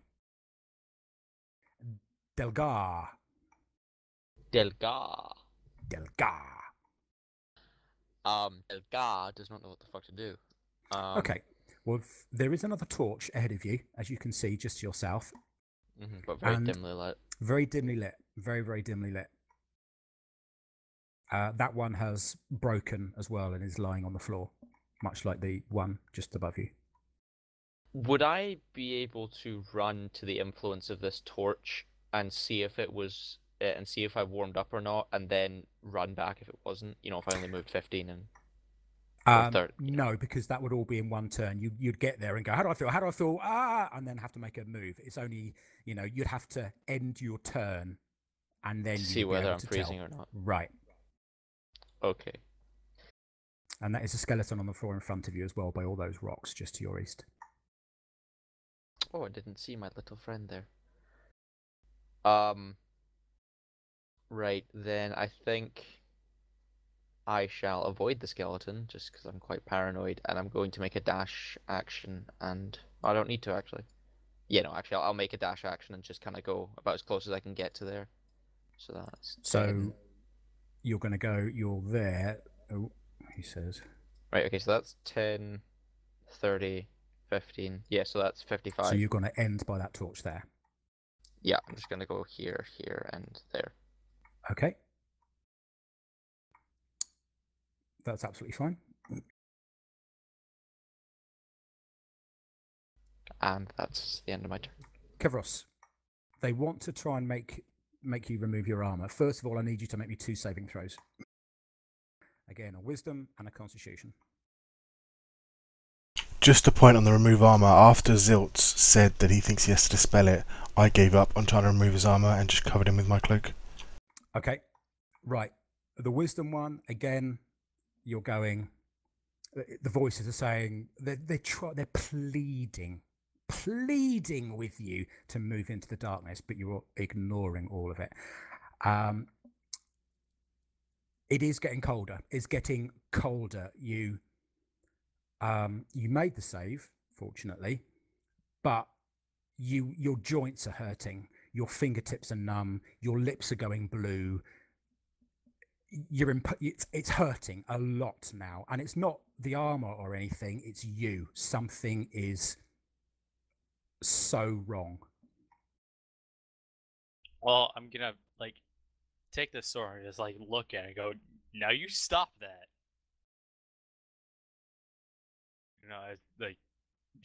Just to use my authority and kind of get it under control. Okay. Are you going to move at all? Yes. Down to there. Okay. So your move maximum is now 20, I'm afraid. Okay, then I'll dash. Okay. And You move down to there. I'll move You, further. you go to move, and I'm like, in Mistress' name, God's man, stop moving. You'll die. Okay. It's painful to move, basically, where you are. And again, there is no warmth where you are.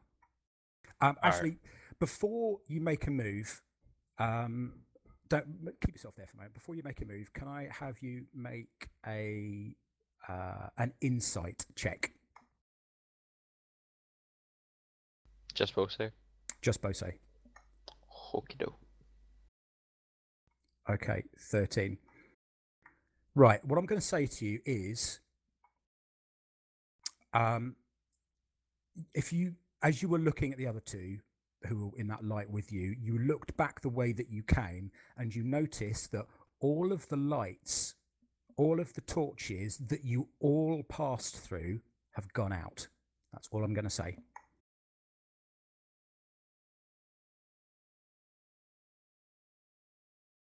and allow you to, this is before you made your move. All of the torches that you all passed through have gone out. And only Kevros has noticed this. No, you've all And noticed it. You've All all, right, you've okay. all noticed, but he's made the insight check. Okie doke. But Oh, it's just because he was like half freezing to death. I see what's happening here. Well, Zilt doesn't. I do. Cool. so are you still going to move down to where you moved to? Yes. Okie dokie. Zilt. Okay. Like this entire time, I'm shouting at him as he I'm whisper shouting still. But he's moved. Oh my god. And I do like a panicked look around to see if there's anything I can do. I was planning to dispel him, but I can't get there and do it. I don't think. But I can. Yeah, you can. You can make a move action and Yeah. do. I'm gonna panically look around first. Okay.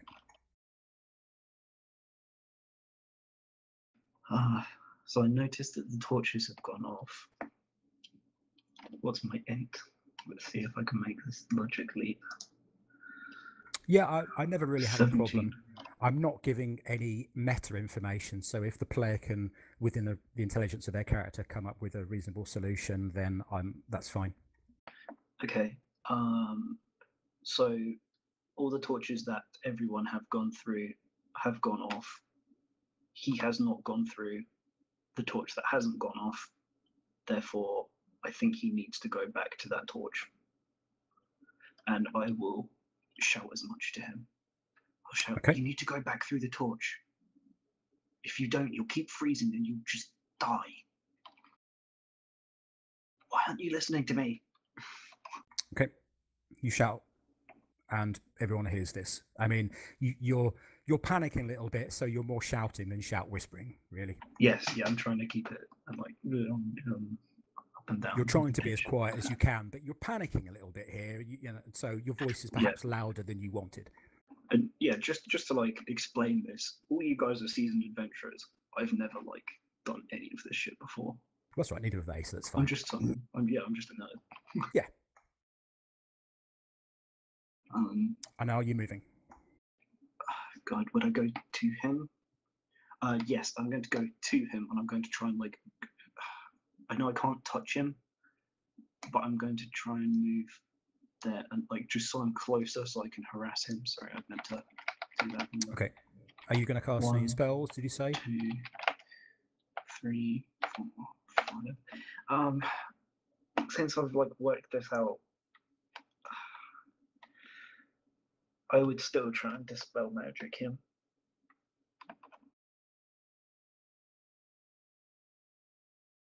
Yeah, I'm going to still try and dispel magic him. Okay. But I'm not sure it's going to work because obviously I've decided that as well. Okay, so I need you to make me an ability check. Make me effectively a spell attack roll using your spellcasting ability. Okay. And the DC, you need to roll higher than 15. And just tell me what and I'll tell you what happens if you do. Okay, I get proficiency because I'm casting a spell, and I'm proficient in spellcasting, right? Yep. It's effectively your spell 3, attack. 7. 21, nice. Okay. What happens is the frost goes away from him. So all of the frost and the cold immediately goes from the armor. However, even as you look, it starts to refrost again. Yeah, I'm please listen to me. You need to go back to that torch. I've got rid of it for now, but you need to go. And while you're at it, drop that goddamn sword that you're talking to. And it's now Ferron's go. Ferron. Okay, well, Ferron's obviously figured out that Kevros needs to be by that torch. The torch in front of me, can I just wiggle it in the ground just to see if it doesn't move? Okay. No, Damn it's it. almost as if it's petrified wood that has petrified into the stone beneath it. You could probably break it because you've been past one that has been broken, but not necessarily a good idea.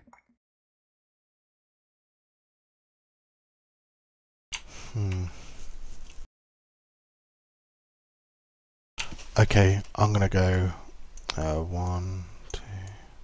As soon as you start to move, I say, don't. If that one goes out, he won't be able to reach the other one. Okay. As Zil says that, I'll I assume when he said, I'll just take a step back, so to say, and stay here. All right. And we got here. Are you going to do anything else other than, I know you're keeping looking about for the eyes. Yeah, nope. Okay. It is worth mentioning that you can still hear in the darkness somewhere, of which there is a lot of darkness, this susurrating sort of sort of sound somewhere in the darkness. And it's not just like it's coming from the south, it's coming from the north, it's coming from like down here somewhere, and it's coming from up here, it's coming from over here, it's coming from everywhere. There's multiple instances of this noise, just to let you guys know. When I do move back, I'll just say, Kevros, come to me. All right. Delgar. Sorry, Flint. Okay. So I guess at this point, I will turn to Kevros, who's able to move at the very least, and I'll ask him, what on earth are you talking to a sword for? Well, kind of making me hear voices. Well, then, yeah, give it to me. I'll carry it. I'm suspicious of that. He's trying to steal it from you. He's trying to steal the sword. Don't give it to him. It's yours. Yeah, that's what I'm thinking.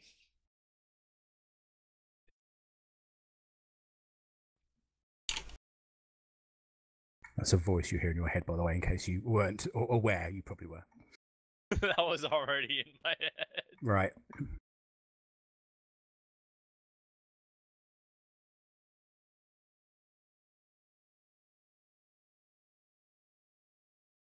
Okay, what is Flint doing?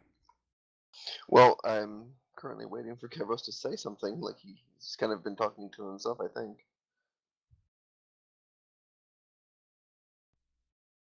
So you're just going to stay where you are, not do anything for the moment? Well, if Kevros is going to sit there for like an unnaturally long period of time, then I'm going to reiterate the question. So, is there any particular reason why you wouldn't give me the sword to hold for you? Just don't throw it in the darkness. I think there's something to this. Huh? I cautiously give you the sword. No, you don't. No. You're not giving him that sword. It's your sword. You're not giving him the sword. No. On second thought, maybe it's safer with me. In fact, actually, you almost feel a bit angry that he was trying to trick you out of getting rid of your precious sword. I mean, it's your sword. You went through thick and thin to get that. I mean, it hurt to get that sword. It's your sword. Why does he want it? He didn't take that sword. Christ, is he a thief? What's that all Dirty about? thieves. He stole it. Okay. Dirty thief says. Very well.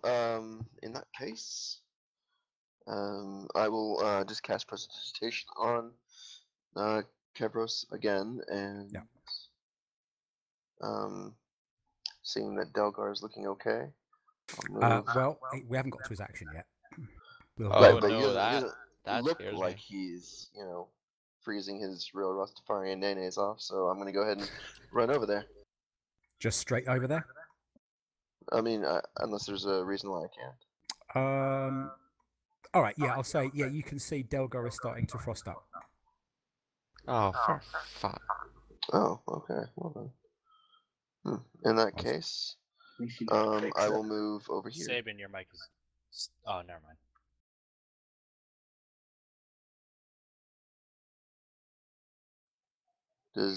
There is sorry no about that. pool of light there, by the way. The torch has fallen over. It's broken. So Okay, it looked like it was just kind of small.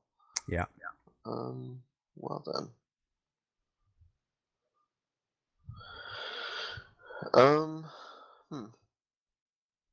Okay, now that you're there, you can see in the wall of the keep there is the outline of a door with two holes, one either side, roughly shoulder height, about 6 foot apart from each other, about a foot either side of the door. And each hole is about 18 inches diameter, and you can't really see what's in there. Sort of directly ahead of you, pretty much. So you've moved 15 at the moment. Okay, well, I certainly can't make it to the door. Guess I'll just move back, since I Okay. can't get there just yet. All right. Okay. Anything else you're going to do, or is that it for the mo? That's pretty much it. I mean, I've cast a spell.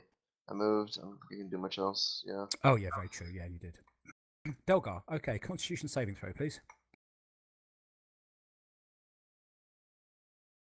Why, yes, of course. With my minus... Holy shit. Well done. Okay, you're cold. Okay, I'm going to test theory out here. I'm going to sprint to this torch. Well, I'm going to use a dash, and I'm going to run to the torch. And then I'm basically just going to run back into the light.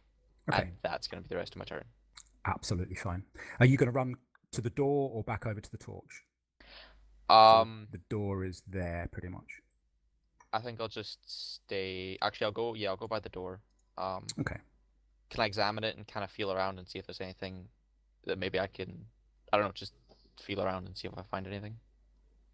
It's basically an engraving of a door. It's not actually a door, but it's an engraving in the stone. So there's indentations around where it would be. And either side of that, there is a hole. And the hole is about shoulder height, average human shoulder height. And the hole is maybe... it's about 9 inches across. Sorry, not 18 inches. It's about 9 inches diameter hole. Relatively circular. Not perfect, but pretty close. Right. Well, like, feeling around, is there any, like, I don't know, maybe stones or something that's, like... I don't actually know what the wall itself looks like, but is there anything loose that, you know, maybe could be pushed or pulled? Or is it just the... there is the hole. I mean, you haven't really looked into it. It goes into darkness. You'd need to put a light in there to be able to see, but yeah. Right. Well, I think I'll just leave it at that then until we figure out what we're doing with Kevros. Sure. Whether we're killing him or not. Kevros, it is your go. Right. Now, you don't have any penalties to your move now. That's been taken away from you. You still feel a lot warmer than you did, but you're starting to get cold again. All right. Do I see the two holes in the wall where Griffin is at? You do. Go back towards the thing. Go back towards the thing. Go No. now. Why are you not Why listening would I to go me? back into the disappearing light? No, go to the... I run over to the door and... Really? Okay. He's dead. I just shouted at everyone. He's going to die. Someone stop him. Like, I just full on scream this The two time. holes are like around shoulder height, right? Yeah. I'm just gonna stick both my arms into it. No, you can't stick both your arms. They're too far apart. Oh, okay. Then I'll stick the one that I'm not holding the sword into, I don't know, the right one. Just without looking, just stick your hand in. Okay. Yeah. Good God, Kevros. Is there anything inside it? Bose. A massive killer snake comes out the door and eats your arm. Okay, well, I need to explain what's going on. Hang on a mo.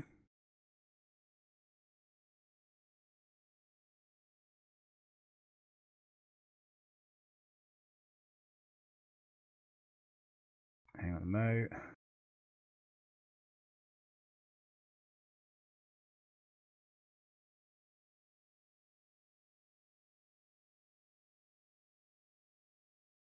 Okay, so what was a typo?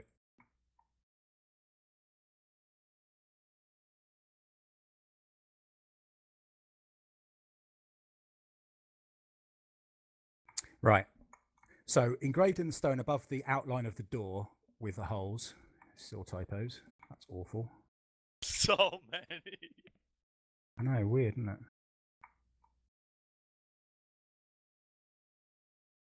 Never mind. What the fuck? Is it only like taking one correction per save?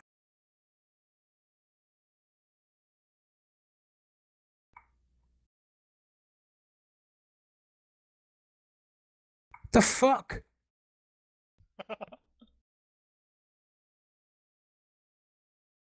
Someone's trying to be elite. Right. To lead saws. Okay. So engraved in the stone above the outline of the door with the two holes on the side of the tower are the words, "Trust goes hand in hand with trust."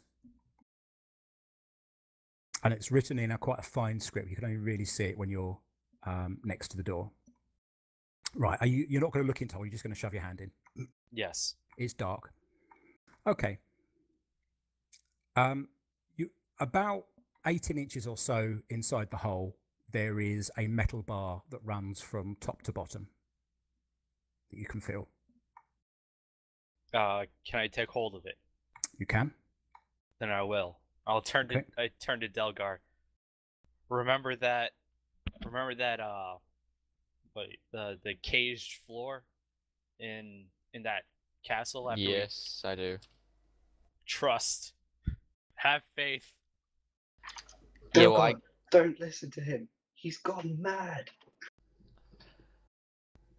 I will have my say when my turn comes round. And also, And actually, Kevros, I need you to. Where are we? Have I had you? I haven't actually made you a con or a wisdom save yet, so please.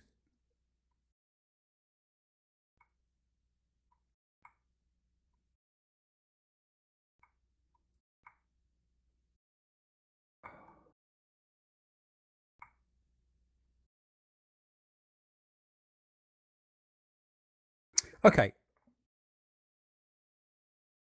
Right.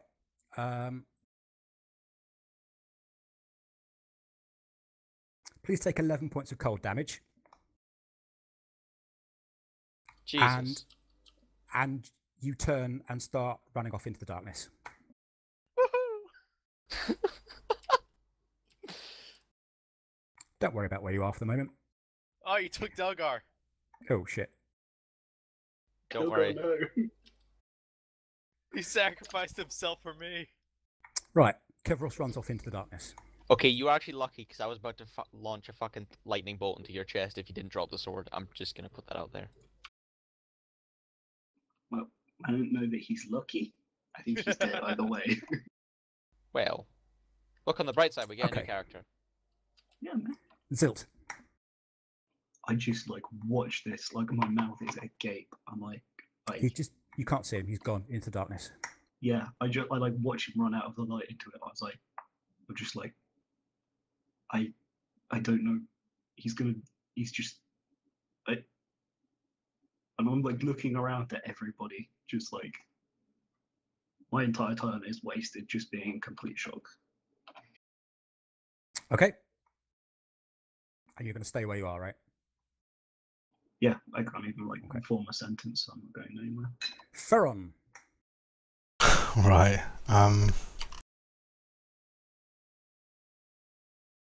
I don't believe the torches are going to go out, so I'm going to go come down here.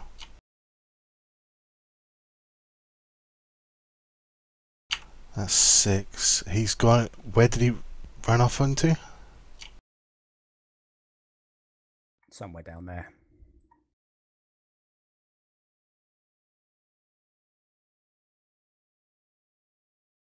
Oh god. And we don't have any rope anymore, do we? Or do we? No, because it's back on the Python. Well, I don't know how much rope did we Python. use for the Right. Python. Well, if you cut it, you used about 20 foot of rope effectively.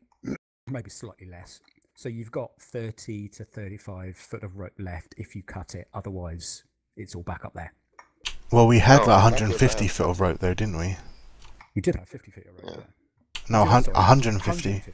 Because we had 3 ropes together, didn't we? Yeah. I mean, I have like 2. Okay, then you have more. Okay. Wrap your rope around my waist. I will go get him. No, don't even do it. He's dead. Don't waste yourself as well.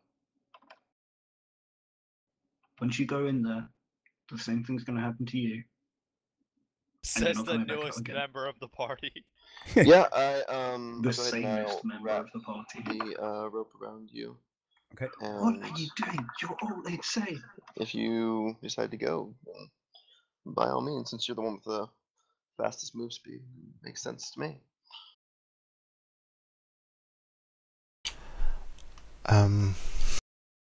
Oh god. What are you going to do? I'm just screaming at you still. I mean, I won't flood the thing, but I'm screaming at you not to do it. I'll look back at Zilt. We can't just let him die. There must be something we can do. He let himself die. He didn't listen to me, and now he's going to die. Don't do the same.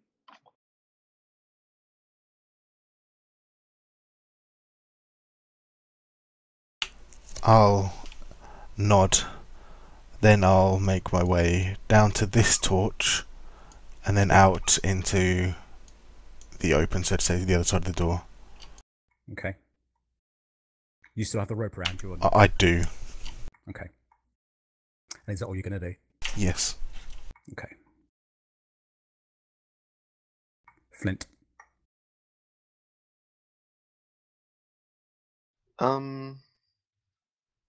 So I still have the rope attached to Farron, right? You do. Okay, and he decided to go to the door. Uh-huh. Unfortunately, my Constitution saving throw is shit, so I really can't do much other than. I have a go- -1 con and I got 17. I'm sure you can do it. Yeah, I also have a -1 con, and it's possible for me to roll a 1, which would then be a 0. Do it, do it, do it, do it, do it. You know you want to. No, These people No. make terrible choices today. like One of them. Farron Oh, would you're probably, just not making good choices. probably be the only person out of the people here that I could send to go get Kevros. He's probably the best choice out of everybody that's there, yes. Yeah. I mean, if we had Falstag, I'd definitely ask him to go. but Right. no For some way. reason, Falstag's not with you. Yeah. He's away eating a stew. He's probably back in Arabelle. So, I Bench pressing guess trains. I will just have to come down to the door. Okay.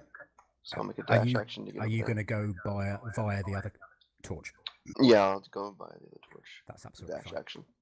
Okay, not a problem at all. Do you still have the rope, or did you leave it with Zilt? No, I still have the other end of the rope, yeah. Okay. Delgar. Delgar. You are now no longer frozen, by the way. What you did worked. Of course it did. I'm fabulous. Hey, no snarky comments. Anyway, right. So I'm gonna turn to Flint and Farron and just say, so we've got 2 options. Either we attempt to open this door and leave Kevros, who has most likely gone mad, and the chances of us finding him are very unlikely in this darkness without at least another person dying, at which point we don't even know or have a guarantee of Kevros coming back out sane.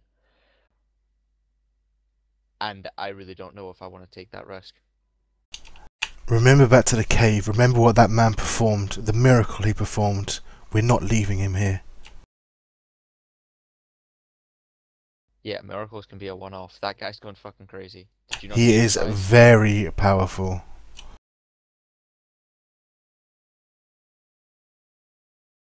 But then again, we are also in a cave that has just turned him mad. And he's now in a darkness that could freeze us to death in a matter of minutes. Don't worry, guys, I'm fine. Just shouts from the abyss. Just for reference, Bose, do you have another character? No. Okay. I The, can't. the last thing you ever want a DM to say. By the way, do you have another character rolled up? Fucking hell. Yeah. Just an idle curiosity. That's all it is. I do have a couple that are like in the bank that I could play. I would just be making a glib remark. It's fine. Well, okay. potentially, it's fine. Potentially, yes. It does depend what you do, but hey, Suddenly 2 hill trolls and smash you into the sand. right.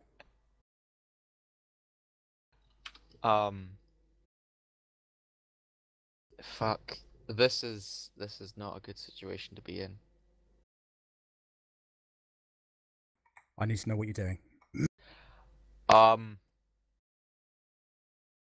I'll turn to Farron. Would you be willing to help me at least try open this door by holding the 2 bars and see what happens, or do you think we should see what we're going to do about Kevros? I'm not going in. I'm not walking into the darkness.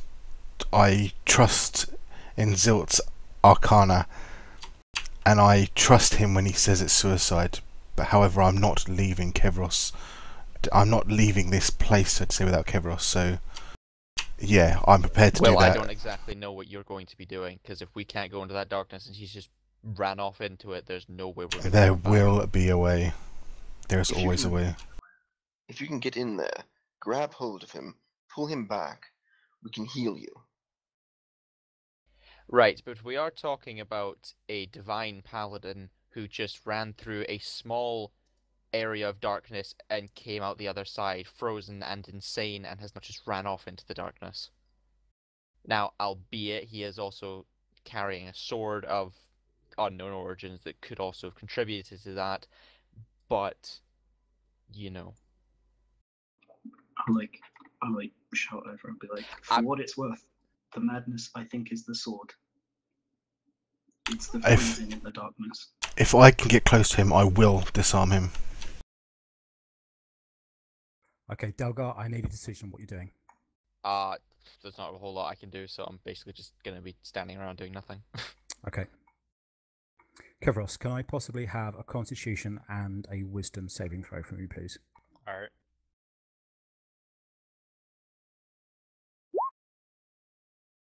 Nice. Okay, you come to your senses and realize you're standing in a pool of darkness. You are down there, if you can see you. Now, stood around you, you've got a couple of creatures with red glowing eyes. They're not attacking you, though. They're not attacking you at all. You can see your friends. They're ahead of you. You are getting colder and colder and colder. You have full control of your own faculties, though. What are you going to do? Being where you are now is the most horrible sensation you've had in ever. In fact, it is unpleasant. You don't want to be where you are right now. You just don't. What are you going to do? I'm gonna run back to where I was and stick my arm back in. Okay, Kevros comes back into the light. You are right. Everybody looking at him, he's getting colder and colder and colder and colder. You are now back to where you were, or rather, you will be in your next action back to where you were when Zilt cast the Dispel Magic on you. So next turn, your move rate will be slower. Alright.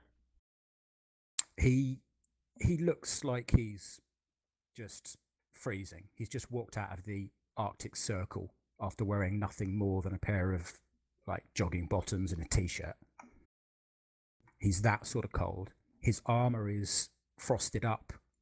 Any material has frost in it that cracks and breaks as it moves. His eyebrows, his hair, his lips are blue. His fingertips are blue.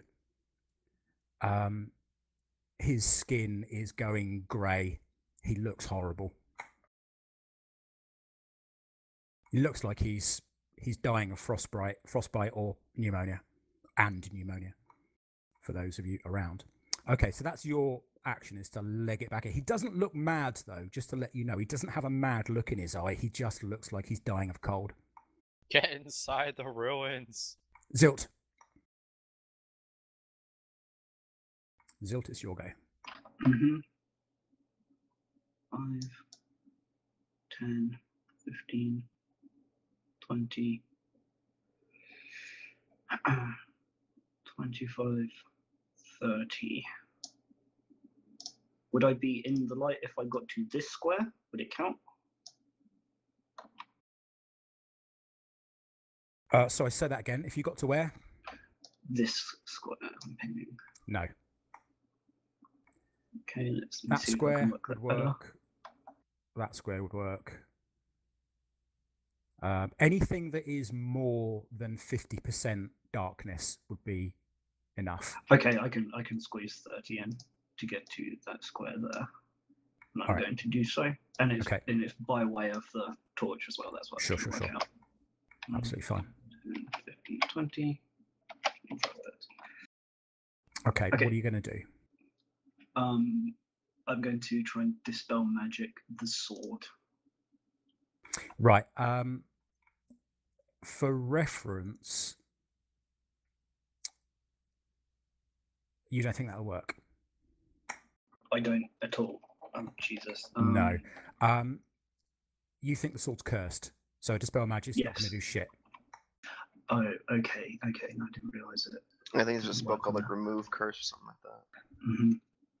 Remove So curse will I'm going- work, but it won't stop him from getting cold. Dispel magic will stop the cold, but it won't stop the curse. Right. I'm like, we need to get Copros back to that torch. Please, guys, you've got to help me here. If I cast hold person on him, if I cast hold person on him, will you try and carry him? I'll give Zilt, like, without Kevros seeing, like, I'll just look at him and just a very slight nod of the head. Okay, I cast hold person on him. Okay. Then what's the DC for that spell for you? My sorcerer DC is 15, and it is, I can't remember. Wisdom, 15 wisdom. So I need a wisdom save from Kevros. Okay, he freezes in place.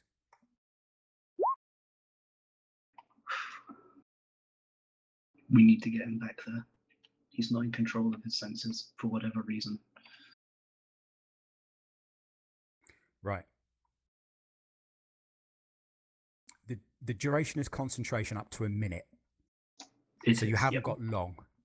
Look, we need to move him now. But he's frozen. He can't move. So you don't need to tie him up. He's frozen in place. He doesn't get like rerolls, does he? It's just the full minute now that he's failed at once. At the end of each of his turns, he makes another wisdom saving throw. Oh, does he? Okay. So it's basically going to take you 2 turns at a full run to get back to the first torch. Well, whoever's got him is going to have to like carry him between 2 people, I guess. That's fine. It's going to be like 4 runs. So are you going to tie him up first? Okay. That's right. fine. Yeah. If you tie him up first, then obviously if he comes out of the whole person, he's still tied. So probably wise. What I intend to do, is my go yet? Yeah, I mean, effectively where we are at the moment, we're out of combat turn, so you guys can just do what you need to do. Okay, I come up behind him, remove his sword and his other sword as well. So he has neither sword. I'll tie his hands up above his head with a belt around my waist, and I'm going to drag him back to that other. Yeah. Okay. The important thing to note is that the sword he picked up, you can't take out of his hand. That is not going to happen. It will not come out of his hand. His normal sword, not a problem. Well, in fact, he's got 2 other swords on him. Both of those fine. But the one he picked up from this complex, you cannot remove it from his hand. Contemplating cutting off his hand. Or tie that sword to his body, as well as, you know. If you could put a scabbard on it, so you could put a scabbard round the sword and then tie it to his body so he can't do anything with it. But you cannot take it out of his hand. I'm like, can anyone remove curses?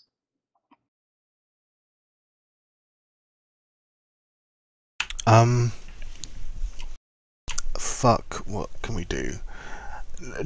Yeah, tie his hands up above his head and tie you know. And I've got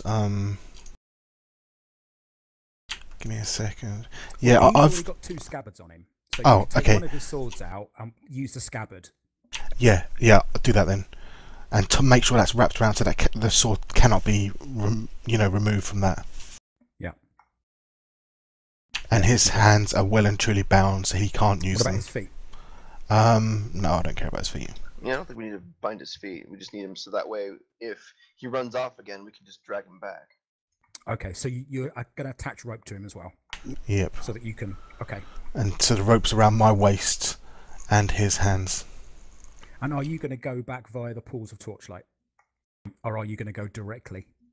I'm going back. I'll do it out. Bearing in mind where you are at the moment, you're absolutely fine. You're not feeling. I'm going to go like this to that one, and then up to this one. Okay, so that will take you right. So I'm going to need, first of all, after he's been tied, I will need a DC 15 Wisdom saving throw from you, Kevros, to come out of the whole person.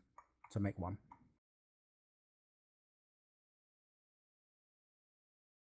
You fail. Okay, he's still held. So, are you just gonna drag him along the ground? Yep, drag him. He doesn't deserve to be carried. It's gently. probably, in that case, if you're gonna go for a drag, gonna take you 3 combat turns to drag him and negotiate the ground without causing him damage. Is that? Yep. Okay.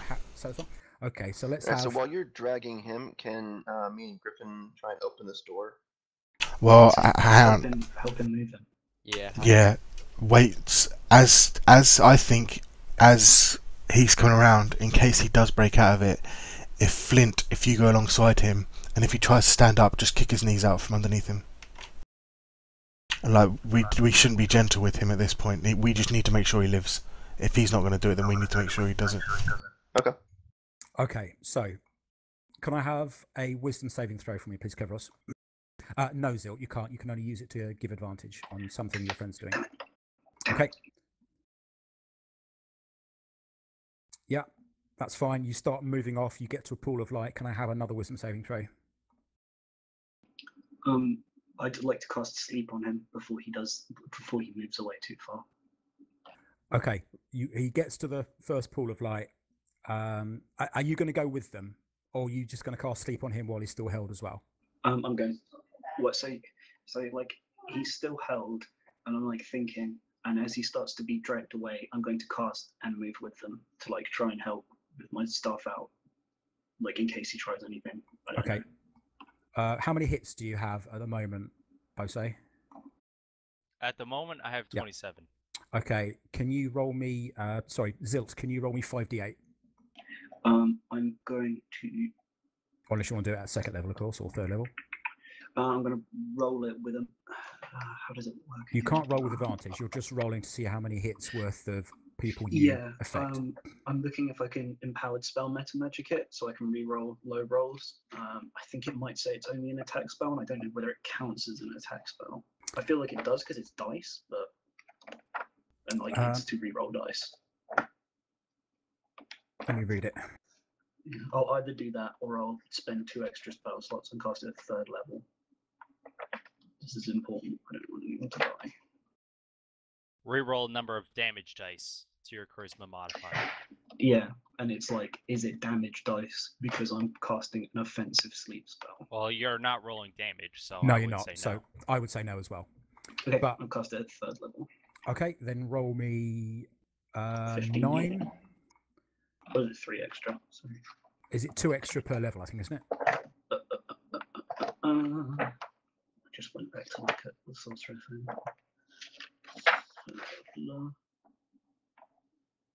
2d8 extra. Yep, you're right. Big rolls, big rolls. That'll do. 50. Okay. No, that won't do. Yeah, it will, because Bay it's ancestry. your. Oh, so you're immune to sleep. Yep. You're immune to sleep. Oh my god. He let you Oh, do all that yeah, working it out yeah. before he told you. So what a scumbag. Okay, I waste the spell. I can't know that. Okay. No way of knowing that. Okay, that's fine. However, you wake up. Is he being dragged? Yes, he is. Right, you wake up. You're being dragged across the floor. You can't quite tell by who or what. You're with Ferron. But the important thing to know is you've still got the sword. All right. Now, where am I? Am I like right behind Yeah. Farron? I would on say the you're ground. about 20 feet behind me or so. I've got that much rope between us, so to say. So I guess somewhere around there. Yeah. Well, no, I dragged you to the first torch, so I'd be 20 feet in front of that, I guess.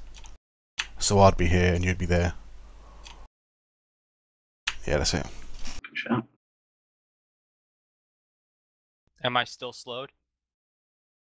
Your the sleep doesn't work, and no, the whole person. Yes, you're still slowed.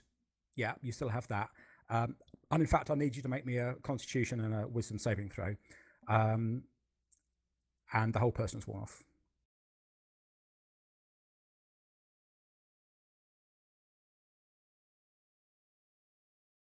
Okay, you make the con, which is good. Your move rate has now gone down by another 10, so I believe you've now got a move rate of 10.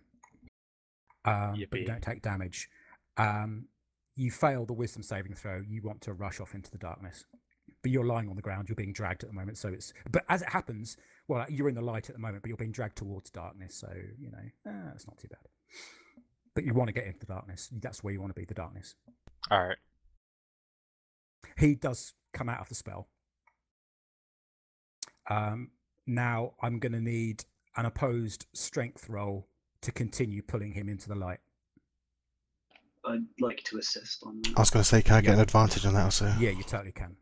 And I want you to make a strength roll, Kevros, against a strength with advantage for Ferron. I'm not a strong man. You roll So an there's two advantage. of us. Not strong. Okay. At all. Oh, He's dead. It's great. no, he hasn't pulled away. He's just pulling away from you. He's As now pulling back.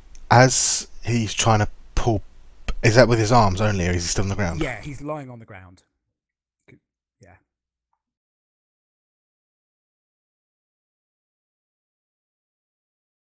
I'm trying to reel you in. Flint, knock him out. Oh, let's see if I have anything to do that with. Well, the way that you subdue somebody is you have to take them down to 0 hits, but the last hit that you do, you need to tell me that it's a subdual hit, and it will put them unconscious rather than dead. Oh god, that's gonna take us a while. Yeah. Yep. Or you could just keep trying to drag him.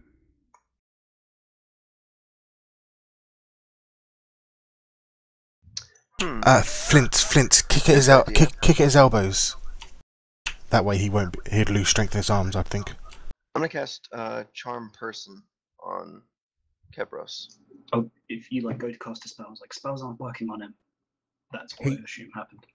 He gets he's a half elf, so those of you who are half elves or elves know that's true. what charms and magic can do to you. Zil, I'll allow that because you're human. He has But the rest advantage of you, versus no. Charm. He does. He gets advantage. But I mean, I don't know. It depends if also whether he wants to be charmed or not. Doesn't it? I mean, like if you don't have any opposition towards being charmed, then you would just automatically take the effect, wouldn't you? Trust me, he doesn't want to be charmed. He wants to run off into the darkness. He doesn't want to be charmed. Okay, well, then yeah, let's go ahead and do that. I guess I'll use Charm Person on him. See what happens. Okay, so let's have a save with advantage from you, please, Kevros. Okay. Wisdom, right? Yeah. What's the DC? 15. 15. Okay, you make it. Yeah. Alright, well, that didn't work, so, well, that's all I can really do, I guess. I don't know, other than move, like, I don't think you can do anything else. Unless we're not doing, like, combat turns, in which case I can, I guess, try and, like, knock him out or do something. Well, we are going to go into combat turns now, purely because, effectively, Kevros is now your enemy, effectively, if you know what I mean. He is, you're contesting against him. So we're going to go into combat turns, and I'm going to keep the same initiative order for the moment. It doesn't matter. So, Farron. I'm gonna. How far can I drag him? As far as what's my move distance, so to say? I need a strength with advantage from you, please, which we will have contested with a strength from Kevros. Oh god, I'm so weak. Sorry, guys. Would Kevros get disadvantage if I were to push him towards Farron? Just kick out his elbows or something like that. You've already got one advantage on the roll, so I'm going to say no for this moment. Okay. 24. Well, he's a lot stronger than you are by the looks of it. Yeah. The problem being, of course, is he actually only has one hand free, so it's a lot harder for him to grab the rope because the other hand has got a sword in. Dalgar, can you cast hold person? I cannot. God damn it! What Don't you yell say, at me? Dalgar? Come on. Shut up! I'll launch a lightning bolt in your chest. I'm Okay. just shouting this point. Flint. Mhm. We're going into combat turns now, so. Oh, so you're saying it's my turn. So it's now your turn now, sir. Let's see. Well, let's let me see.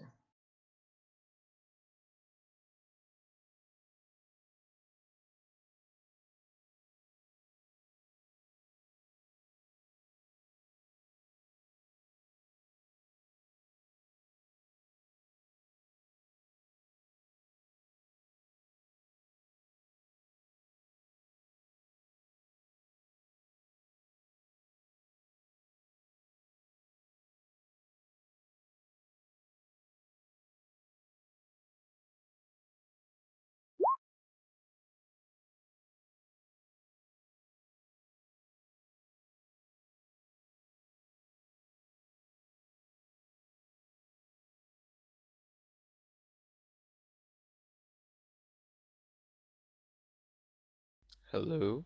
I'm gonna have to hurry. Alright. Yeah, I'm not really sure what to do. In order to Try. get Kevros to move and not kill him. Try and knock him out. I think we need to start working on that.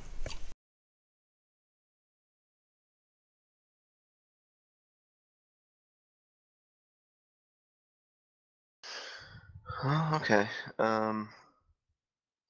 Alright. So what I'll do is I guess I'll attack Kevros with subdual damage. Okay. Well, he's prone, so you get advantage.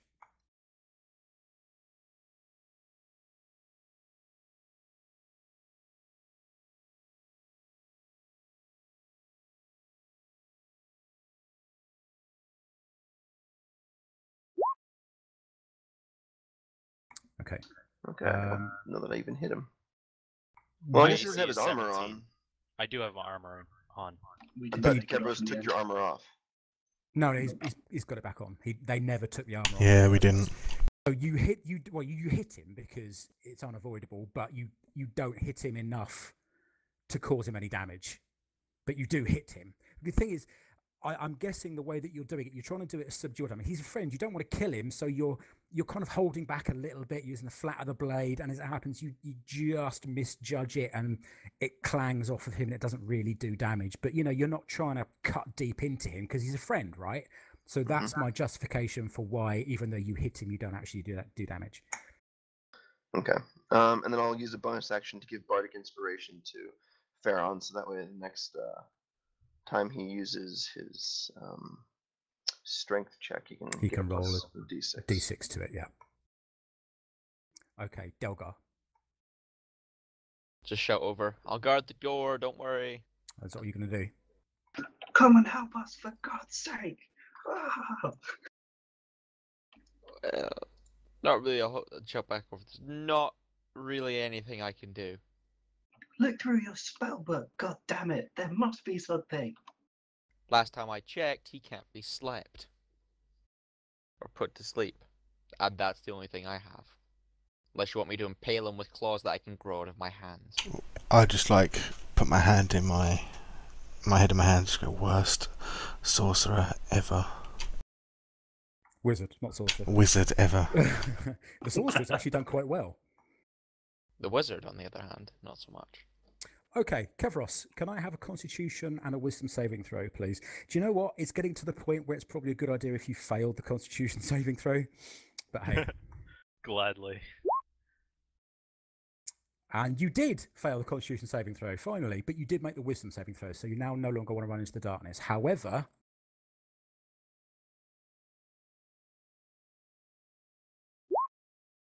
you take 28 points of cold damage. And I'm knocked out. Fucking hell. Right, and even if you'd been awake, your move would have now been 0. He has icicles growing from his skin now. He's that cold.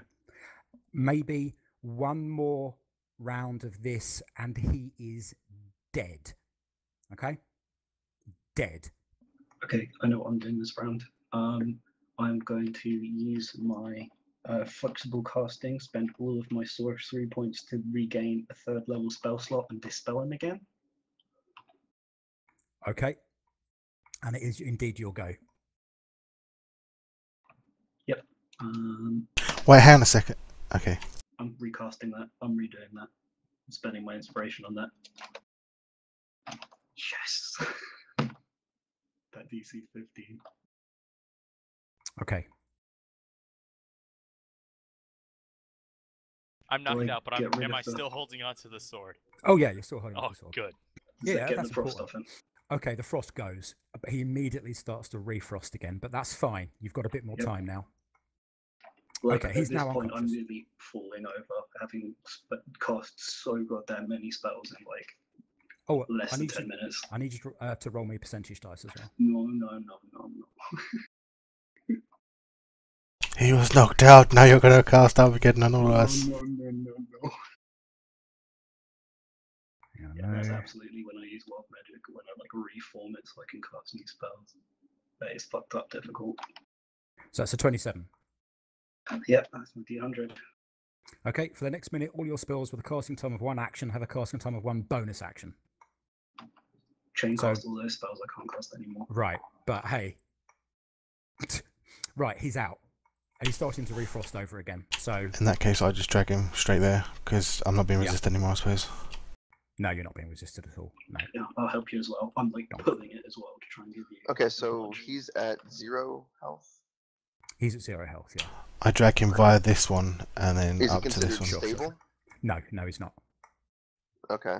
He needs to but be he hasn't, stabilized. he hasn't made any death saving throws or anything like that. Right? No, it's because it's not been his turn yet. His next turn, he will make one on his next turn. Okay. Okay, when he gets into that torchlight, the frost that was on him goes.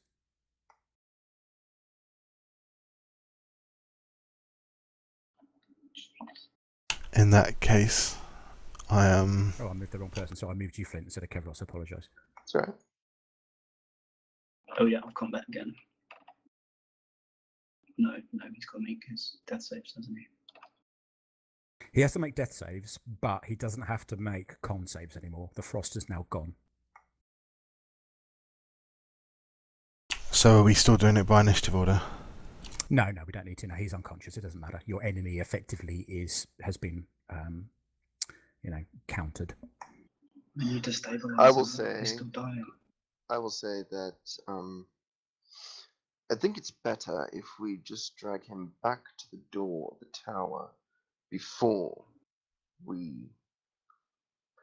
regain his consciousness. Before He's we... dying. Yeah. We need to do it now. He'll be all right for a bit. Yeah, I agree. I agree with He's Flint. going to die. Do you have spare the dying as a cantrip? I don't. I have That's a cure shame. wounds though, which is all I would need in order to, True. bring him back.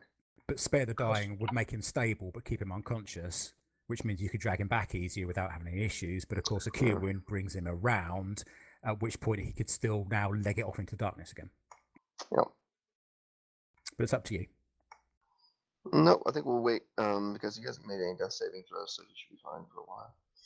Well, it's going to take you, now he's unconscious, it will take you 2 rounds of just hightailing it back to the door via the torchlight to get there.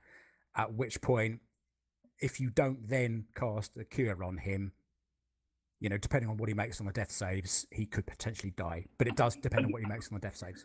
There's also a chance he just stands right back up, like, oh, I have 1 health. Yeah. I'm gonna like ask this question like as a role playing one. You wouldn't say there's no way your character would justify. We'll wait to go back to do that because he has death saves to make. Right. I I think wouldn't have he's said gonna it No. as death saves. What I would have said is, no, he's I'm all right. questioning your He's still character's breathing. decision. It's quite fine that we No, leave he's him as looking he like is. he's dying, isn't he? He looks like he's dying, but he's not Yeah. dead. So The thing you is, want to fix him as soon as possible. I agree with Zilt. I agree with Zilt here, to be honest, actually, now. Because it is kind of metagame in it to say otherwise.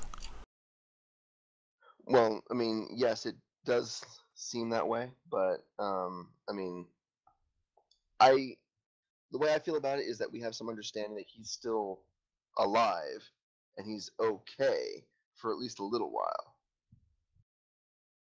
now the thing about being at death's door, or rather being at 0 hits, is that you know somebody's dying, and generally from the wounds that they've got, you know how quickly he's going to die from those. Now, the damage that he took was cold damage, which is now no longer extant upon his body. So you now know that he's not going to take any more damage from that, which would kill him outright. You do know that he is dying, because he is dying, but you don't know how long he's got until he dies. That's it. So the only way to ensure Okay, then could that I he's gonna get roll back up. like medicine to figure out how long he has? Yeah, but then that will be 1 action spent of him making a death save roll before you even move back. Just cure him. We got him here. We can get him back. 1 action. Oh, I see what you're saying. Like, it would take got me movement. an action to use medicine to figure out how bad Yes. off he is, Yes, it would. and that would give him the ability to Make a when death it save. comes his turn, make a death save. Yes. Well, I think that's fine. Like, you know, to assess his current situation. Well, the problem being, of course, is I don't know what he's going to roll. If, of course, he rolls a natch 20, then he makes 2 successes. If he fumbles and rolls a 1, then that's 2 failures. So I can say to you, he's dying. You don't know how long he's got. You know some curing magic, don't you? I'm just like pleading with you. I'm like, Doesn't any of you have a potion? You have no Flint's got one I have 2. or 2.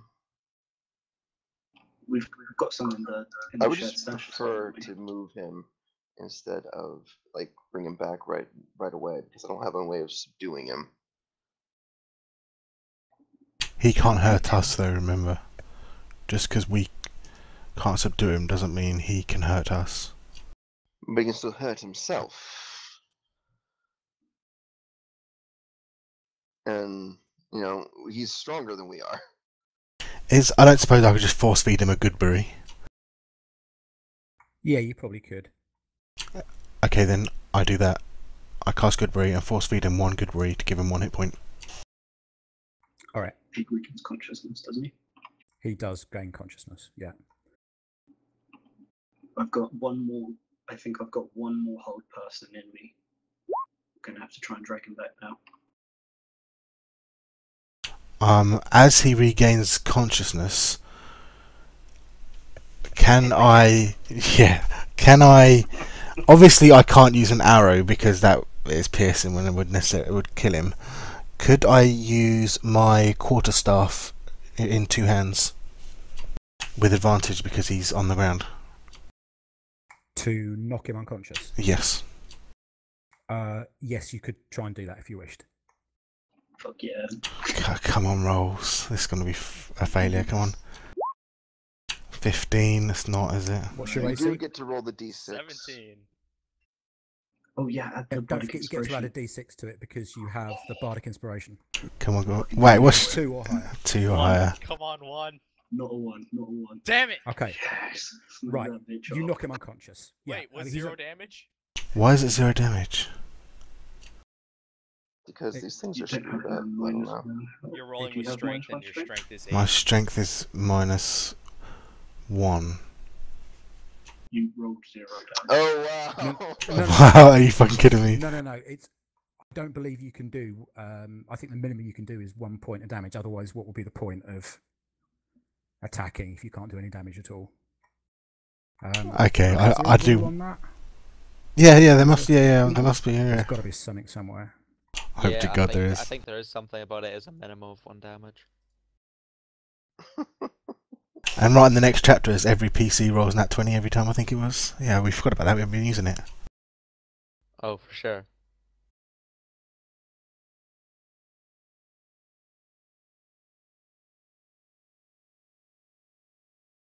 This would be the worst luck in the world if I roll a 0.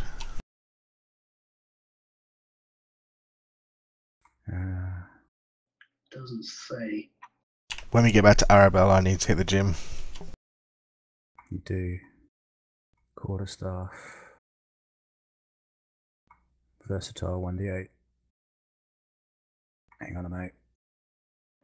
There's nothing in the damage rolls section that says anything about a minimum of 1 damage.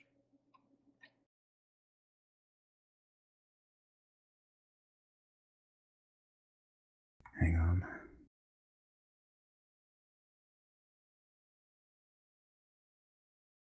Right, well, I can't find anything there, so I'm going to basically say that in the fact that he is tied up on the ground prone and you're doing subdual damage, you knock him unconscious, even though effectively I think it says, it doesn't say anywhere in the book that you do a minimum of 1 point of damage, so effectively you would have done 0, but I'm going to say you knock him unconscious because that was your effect.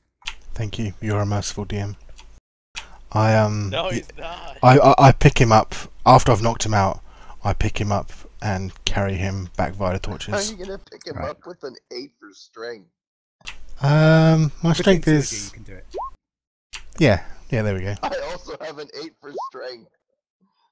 2 half men Yeah, make a men. Mate. 2 of you. Mate, guys, I'll help you as well with my 8 strength. It's the 8th Strength Brigade. Oh, Dude, I you pulled only my have iPhone. left. Combined, we yeah, make yeah, half a that's what Falstag. for. Well, that's what Falstag's Okay. for. Can I pull my iron?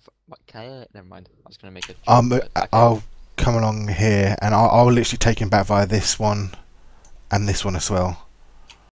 Yeah, I'm going back this way as well. And Oh, that's not where I want to end up. No. and yeah, so I'll bring him back and lay him down on the floor here.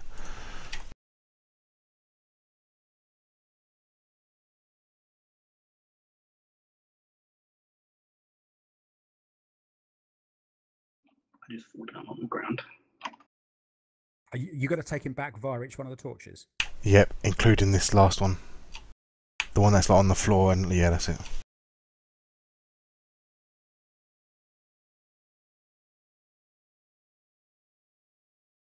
Okay. And All is outside the door. it also possible for me to take? I know I can't take the one that he's holding, but can I also take his other 2 swords and just like Yes. put them on my belt or something like that? Yes, you can. Yeah, I've like getting into the campfire. I've like collapsed onto my knees, like out of breath. I'm like, we need to do something about the sword. That's making him go before he wakes up. Short of cutting off his hand, we can't do a thing, and we're not doing that. Well, might I suggest that we open this door before? I really don't want to be out here any longer. Thank you. Yeah, I'll go ahead and reach my hand into one of those holes and. I'll do the same thing on the Hand, What hand. if there's something inside? Yeah, considering It's- didn't we agree that I would be the one that to do this since I'm the most like, you know, if something bad happens, I can take it, and you 2 necessarily can't. Oh yeah, sure if you want. And I've still Okay, got the rope wrapped around me as well in case something pulls at me or so. So the two holes are too far apart for one person to put one hand in each one. Oh, okay. So they're about 6 feet apart. So you can only put your hand into one of them. Now, you've got one hole on the left of the door and one hole on the right of the door. And are you going to look into them and see what you've got? I'm gonna put my hand in and kind of feel. I think it should be me and Flint, and I think we should both tie one end of the rope around our waists. You said they can't, like, could they, if one person reached into one, could they hold out an arm and reach to the other person? Yeah, I mean, they're close enough that if you reach in, you will be close enough to be able to touch the person who reached into the other one. I'd say, I think you might need to be touching when it happens. You'll dispel magic in what for? For the cold. Oh, the cold's gone now. Yeah, the dispel magic's worn out, but so's the cold. You're not getting any colder anymore.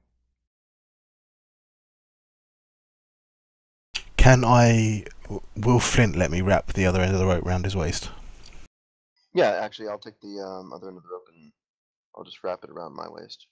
I mean, I already had it in hand, so. Yeah. In that case, I'll put my left hand into the left hand hole and hold out my right hand towards Flint. Okay, so you're not looking at all, you're just doing it, you feel into it, and you feel some kind of vertical bar. Hang on a moment. I can't imagine it would help to look into it since our dark vision doesn't work here. Yeah. It's lit where you are at the moment. Don't forget, you're in an area of light. The magical darkness. Yeah, but it's a hole, isn't it? Like, we don't have I thought you said it was like blackness where we were reaching into. No, I didn't say that. I just said it was dark within the hole. It's not blackness, okay. No. It's not magical darkness then. No, that's right. It's just a dark hole that doesn't have direct light into it. You're in an area of light at the moment, so. Oh, okay. Well, but yeah, it's already done. So. Okay. So you've got a circle about 8 inches around, and as you put your hand in, about 18 inches inside the hole, 12 to 18 inches inside the hole, is a vertical bar running from top to bottom, which you can get your hands round. Now, I need to know which hand is going in which hole from which person, and whether you're doing it simultaneously or independently of each other, exactly at the same time. I need to know what's going on, please. Okay, so my left hand's going in. On the right side, I'll put my right hand in and leave my left hand out, and we'll try and, I guess, synchronize it. Yep. You're going to synchronize it, okay. I think you should be touching. When you do it, or after you do it? As we're doing it, I'll hold on to with my right hand, I'll hold on to his left hand, and then put my left hand into the left hole. Okay. And synchronization thing. And all that fun stuff, too. Absolutely. Right, so Kevros is awake at this point, right? Or I don't know. 1d4, I rolled 3 hours. 3 hours, okay. All right. Okay. You put your hands in and you grab hold of the bar and you touch hands, which you can do. You can just about sort of grab hold of each other's hands. Now, you've done that. What are you doing? I'll put Nothing appears to happen. I'll wrap my left hand around the bar. Yeah. Nothing happening? No. The bar is cold. Not evil cold, just chill metal. Did you not both do that at the same time? They both. Yeah. And it's not done anything. Okay, so after grabbing the hold of the bar, does it feel like it could move or? Yes, it does. Yeah. In what way? Either it pushes or pulls. You feel that. I say, well, it seems like I can pull on mine. Can you pull on yours? Yes. Shall we pull them out? Sure, let's go ahead and attempt to pull it. At the same time? Yeah. Yeah. Okay, you coordinate and you both pull, and indeed there is a grating of stone, and both of the bars pull towards you. Right. At this point, I ready an action to cast a firebolt. And stuff. Sorry. At this point, the stone in each of the holes closes round your arms, trapping you within the rock for the moment. The doorway fizzles slightly, the engraving of a doorway, and turns into a black, I'm going to use the word portal. It's a slightly mercurial sheen pool of very, very dark liquid ahead of you where the engraving was. And I need everybody, with the exception of Kevros, because you're unconscious, to roll initiative, please. But let me just clear the list first. By the way, I don't know if I've ever told you before, I do know how to fire a longbow with one hand. Uh-huh. Sorry. Good luck with that. Can someone explain this to me? How the However, fuck that's gonna work? I need a 5-minute break at the moment to grab another drink and speak to my good lady back in the UK. Okay. So we're a 5-minute break here, chaps. Sure. He's gonna notch and draw the bow with his mouth. Yeah, I don't think you understand. I'm from the forest, therefore I can do that, of course. Yeah, just Okay, like mate. 1 foot. Well, he could Right. probably fire the bow with his teeth in his feet. So Yeah. Yeah, hold the bow with my feet and then draw with my right hand, obviously. Good Fucking God. hell. This is the worst. This is the worst. I have no spells left. I have 2 first level spell slots. See, I've and then used I've all my still got sorcery all my points. spell slots. Which are fucking useless. No. You better kill whatever this is. This is your job now. To be I think fair, this is fun. I do still have a short swords, so I'm not completely useless. Yeah. And also, so I really should be standing there if that's what the door is, because then I have like a 5-foot gap where I can launch a lightning bolt or whatever comes out. Quick listen to someone. No, it's not me. It's not there. That's bad. It's bad behavior. No metagaming. Be about a second. Yeah, because as it stands, since it's got a 5-foot radius, I'd have to basically blow you and Rain up. No, just me? Okay. You've all left, how nice. Just sit here and talk to myself. So Griffin, how are you? I'm quite good. Good. How are exams? Exams are good. They're not really, they're pretty shit. There's probably someone here still listening to me. If not, I'm off to get coffee.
I'm back.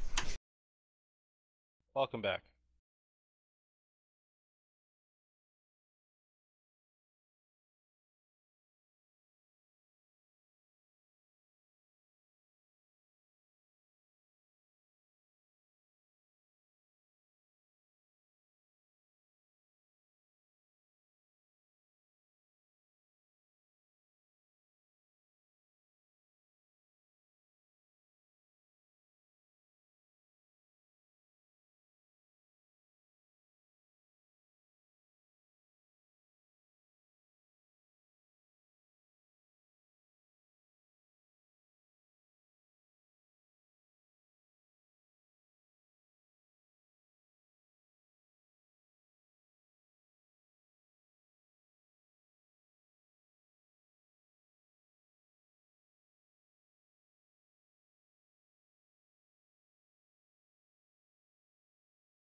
Alright, I'm back. Welcome back. Back as well. Ugh. Not good feels. Do not want combat right now. What? Nothing bad is going to happen.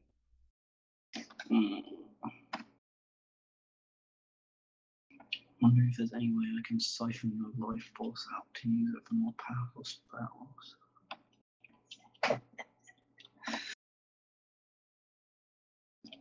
Good alignment says no.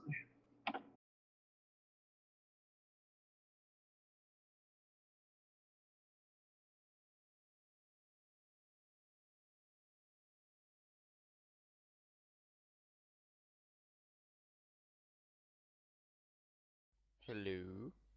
Hello. Hello. Hello. Is it me you're looking for? I'm aware I should never sing again. Maybe you shouldn't either. I guess we're not doing it. Just leaving me hanging. Don't even worry about it.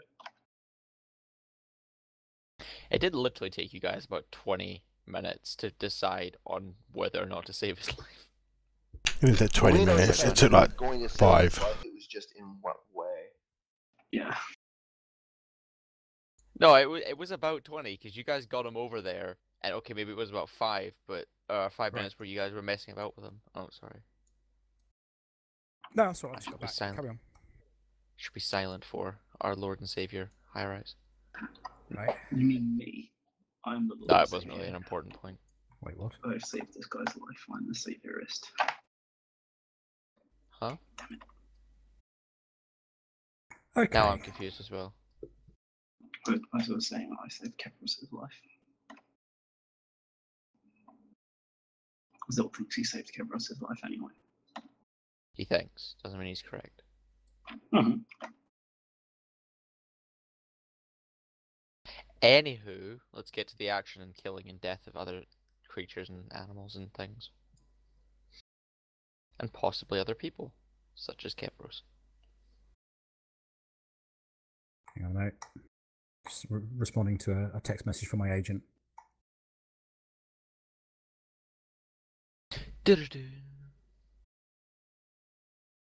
Al Pacino requests a meeting. Tell him I'm busy. I'm DMing. Right. Well, I mean, we would expect nothing less. I've met Al Pacino, actually. He's a nice guy. Okay. Right. So you join your hands, and the engraving turns into this mercurial shimmering pool of a blackish sort of liquid. The stone has trapped your arms in place around the wall, but you can let go of each other's hand. You don't have to keep touching like that. However, what comes out of the hole, out of the door, is a creature. And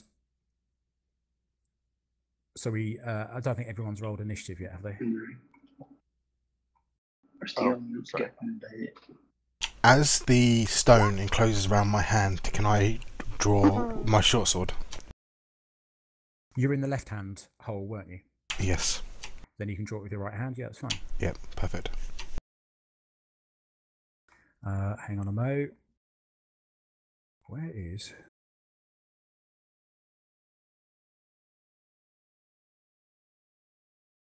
Temple needs to get up on the initiative. Please. Right.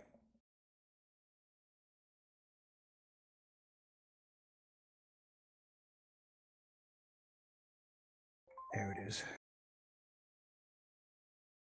I'm sure I had a picture of that. I can't find it anywhere. That's bizarre. Griffin, you there? Griffin, you there? Sorry, what? Initiative. Oh, God, yeah, sorry. I was replying to an email, sorry. That's fine. God, who emails nowadays? There you go. Okay. Right.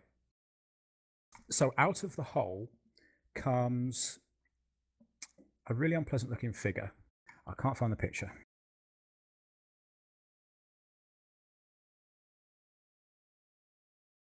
Let me see if I can find it online. Is it just like a 6.5 foot tall Donald Trump? Because that would scare the living Christ out of me. Yeah, it's almost exactly nothing like that, in fact. What you've Ah. basically got is a creature that is wearing it's humanoid. It looks like it used to be a human or an elf or something like that. It's undead, clearly.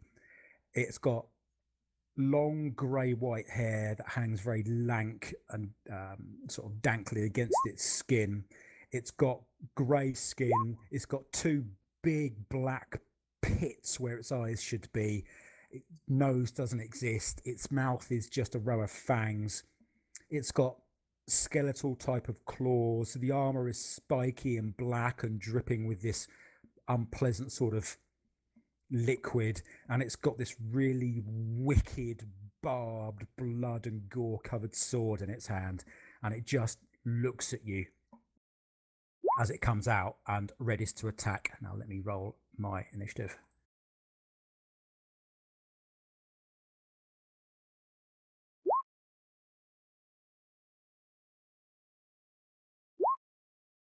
No, that's a good roll. Let's keep rolling like that if you want hires. Yeah, man. Yeah. Cheers.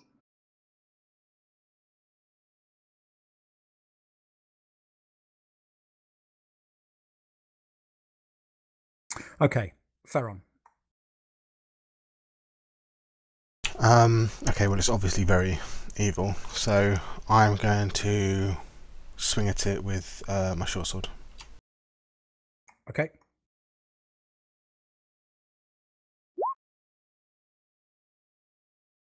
Okay. Its AC is 14 for reference, so that's a hit. Okay. For 9. I'll do second attack, or extra attack rather. Yeah. That didn't work. Okay. So I Okay. don't see this thing on the map, but we're just deciding to attack it just outright. Hang on a moment. I'll put it on the map. Well, didn't High Rise say it started to like come at us with a sword drawn? Yeah. Oh, Yeah, yeah, so yeah. it's It said it's attack. readying to attack you. Yes. Trying to make peace with a fucking 6.5 foot tall Marilyn Manson. There it is. Well, If you you never can see know. that. I mean, this could Okay. be its home or Delgar. something like that, and we're the intruders here. Can I also... Sorry, give me 1 second. Yeah, can I use a bonus action to put Hunter's Mark on it? Yes, you can. Okay, and that's my go.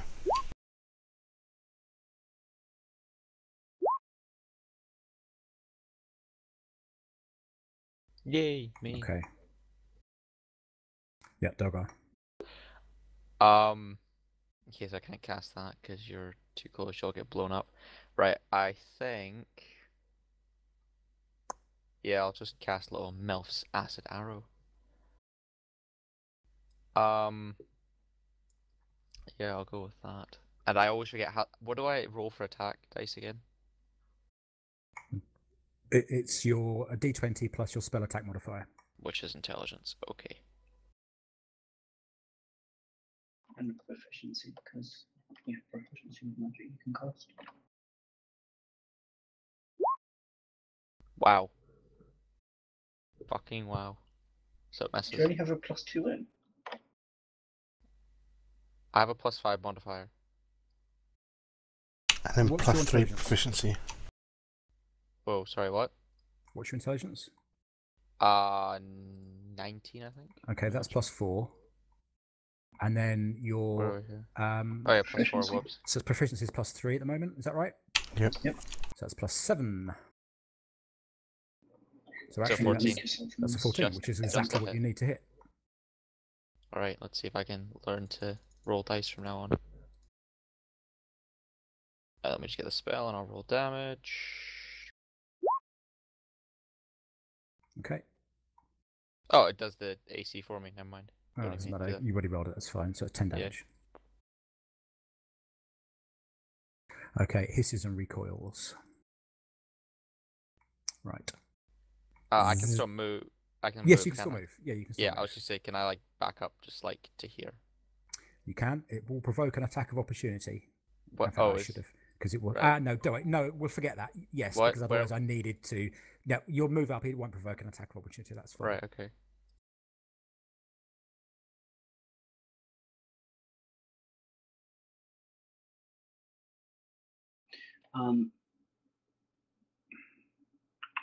Were I to cast a Burning Hands directly forward, the cone wouldn't spread out to my two companions, would it? Where are you? Right in front of it. You're there. What's it's 15 foot? Is it on that? A 15-foot cone, yeah. So I assume it would like just kind of do the doorway. From where you are, yeah, I'll allow it. That's fine. Okay, so as a bonus action, I'm going to give up one first level spell slot to get a sorcery point, and I'm going to empower spell this Burning Hands. I think I have to declare that at the beginning. Yeah, I do.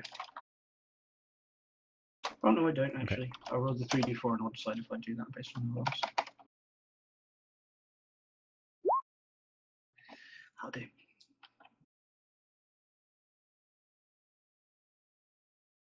So I Okay, 9. fire it. And did you say we're allowed to move away without attacks of opportunity, or? No, well, actually, yeah, no. Do you know what? I'm going to allow it for the moment because you're casting spells in melee range, which has other ramifications involved with it. But I'm just going to say that you're not quite in melee range. The creature has just stepped through the door, so if you don't move away, you will be next round. Okay, I'll definitely step back. It's my fault. Over here.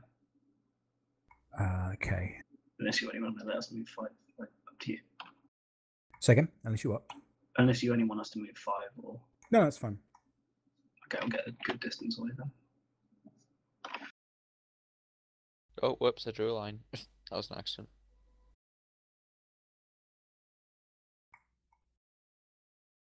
Okay. Right, the creature. Where the hell is my NPC workbook? There it is. Okay. Right. It's going to attack. It's going to do 2 attacks, one on Ferron, one on Flint. Okay. So Ferron first. What's your AC? 16, I think. That's 16. And on Flint is a hit. I'm guessing AC 21. Yeah, I'm taking that as a hit. Yeah, that'll definitely hit me. Sorry, I forgot to hit the button to push to talk. Right. For 9 points of damage, as a blade with this like hissing shriek hits you. Okay.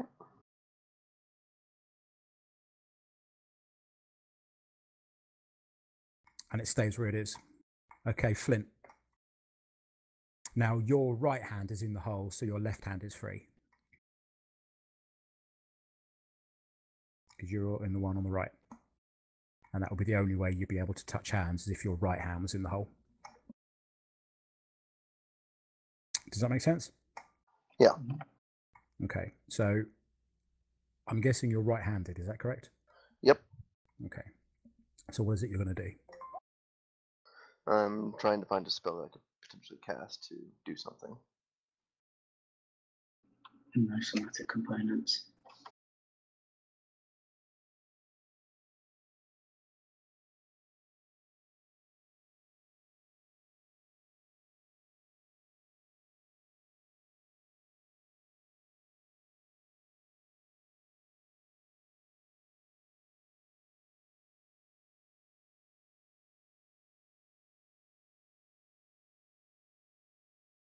Let's see. Is it possible? I guess it should be possible. The question is whether or not it'll work. I'm gonna go ahead and try to cast Misty Step, and I guess jump away from where I currently am. So when I cast it, do I move? You do. Where are you going to go?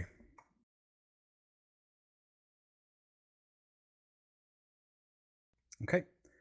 Fortunately, it does not provoke an attack of opportunity. However, what happens is the shimmery mercurial door turns back into an engraving. The creature's still there, though. Is my other hand released at that point? Your hand is now released, yes. Sweet.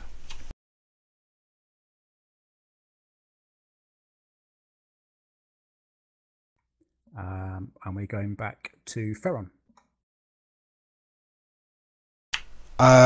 Is it too much for me to pull out my bow and fire it in the same turn?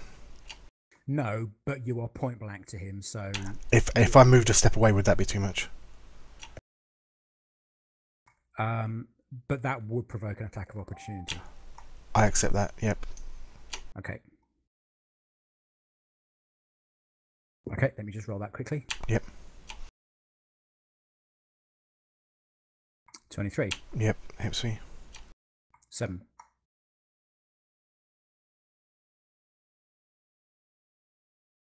Right, so now I fire my longbow at it. Okay. 24 for 15. Yep. Nice. I also gonna roll do your- Colossus Slayer. Yep. Not so nice. I also do have Hunter's Mark on it, so that's another 1d6. Yep. Fucking hell. And then I do my extra attack. And another 1d6 for the Hunter's Mark again. Okay. Nice. Good turn. Well, shit. So that's, what's that, 31 points of damage, is it? Okay. You pepper it full of Mhm. arrows, and it falls to the ground. And as it falls to the ground, it turns into ash and on the air that gently settles on the ground. And that's everything. The armor, the weapon, you name it, just kind of gently turns into ash. And it just falls to the ground as almost like black snow until it's all settled. As it does that, I'd like to step forward and just kick to disperse the ash to make sure it doesn't reform or so. Sure. Yep, you can do that. The ash is stirred up into the very, very still air, drifts about a bit, and then settles elsewhere. That's fine. Well, Shall we try again?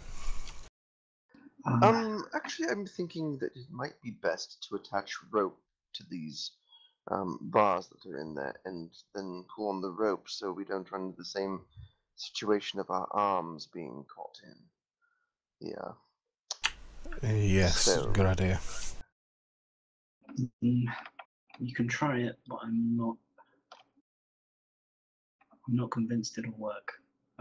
Make sure you're prepared though, everybody, in positions to fight in case it does. But like I say, I'm just going to stand. Okay, so here. basically taking some bits of rope, Mhm. we'll I guess fashion a simple slip knot, and try and loop it around the bar, and then bring it out far enough to where we can slip it onto the other end of the rope and fasten it to the bar, and then tug on the rope. I'll if everyone gets in position, I'll stand in the centre here and pull on the rope and pull it backward so the door opens like that, and then so now the door's open, I assume. Okay. I'm ready in action. And then So- once Firebolt. in we case have the them creature pulled, appears. we'll take the rope and tie the ends to each other, so that way they hold each other So open. you loop round, you loop the rope round the bar purely because there is no way you can get both hands in this hole, which is only 8 inches wide and 18 inches deep, to be able to tie a rope round the bar. But you can loop rope round it and pull out both ends. That's the only way you can do that. Okay. Yeah. And so you loop that both round and then tie the rope into a circle effectively. that just looped around both of them. You pull on it and realise that it's not happening. It's not pulling at all. The words above the door loom on you that says, "Trust goes hand in hand with trust." A rope isn't working. I sigh. Seeing that, I'll go back here, put my hand in. Well, I won't put my hand in yet. I'll extend my hand out to Flint, my right hand. I'd say perhaps I should so one of you can fight. I'm all but spent. If I cast a shield in front of myself, I should be able to withstand anything that comes through while I hold on. How are you looking, like, health-wise, Flint? Well, you hit me for a decent amount of damage. I have 16 health left. Okay, I've got 28, so if Zilt, you want to take Flint's spot? Yep. Let me just check how it lasts. Oh my god, shield only lasts a round. Yeah, but it's a reflexive thing. So if he comes to you and attacks you, you just go wham and bung that up, and you get an extra +5 to your AC, which could make all the difference. Oh my god, it's a reaction. Yes, exactly. Holy fuck. Okay, Yeah, great. yeah, precisely. So you only cast it if he hits you. Okay, great. Unfortunately, it has a somatic component. I didn't think this planned through. I No, am going to well, go you've- ahead and you've got cast an Cure arcane Wounds on focus. myself. Oh, I do Okay. have an arcane focus, you're right. Okay, fine. So Oh, I will. Don't offer to forget, do of that. course, you do have an unconscious Kevros. Can actually before you guys do that, can I drag Kevros maybe a bit further away? Should we use... No, wait. Should we use Kevros instead of couldn't- me, then? We couldn't get his hand to. No, Grip it, yeah. No, he would actually have to consciously do that himself. I think this is magic. I think the intention to do this is important in the way that we need to. Okay, well, I'm I'll stood step here. up to the spot next to Yeah. Karen. My hand's extended and I just grabbed Zilt's hand. Okay. So you're going to So do I've it. got I placed my staff into my left hand instead, even though I'm right-handed. I should still be able to cast up a focus relatively easily. Would you say? Yeah, I'll allow it. Okay. So I have a reaction to do a reflex. So yeah, whatever. Just do it. My short sword's drawn rather than my bow. Okay. Like I'm like, okay, prepare yourselves, ready actions, perhaps. Make it There- explicit that you are doing so. Okay.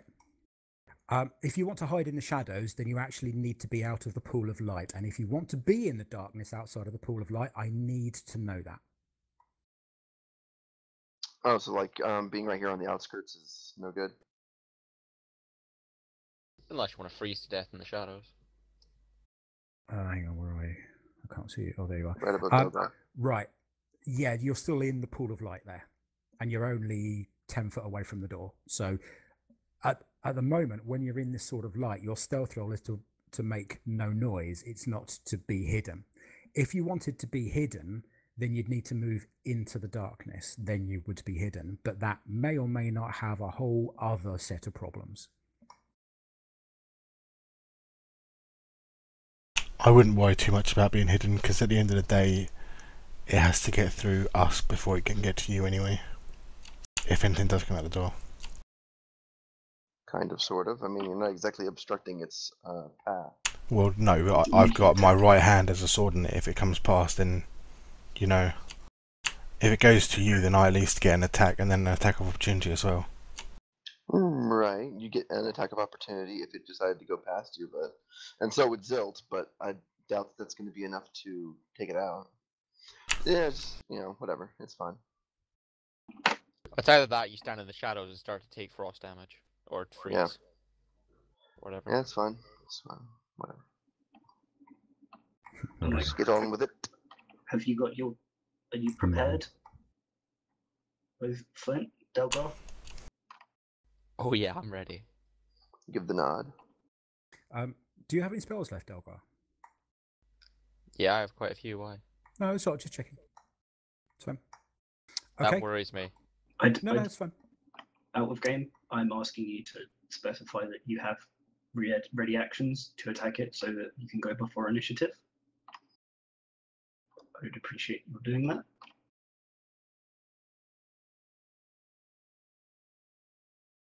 Anyone?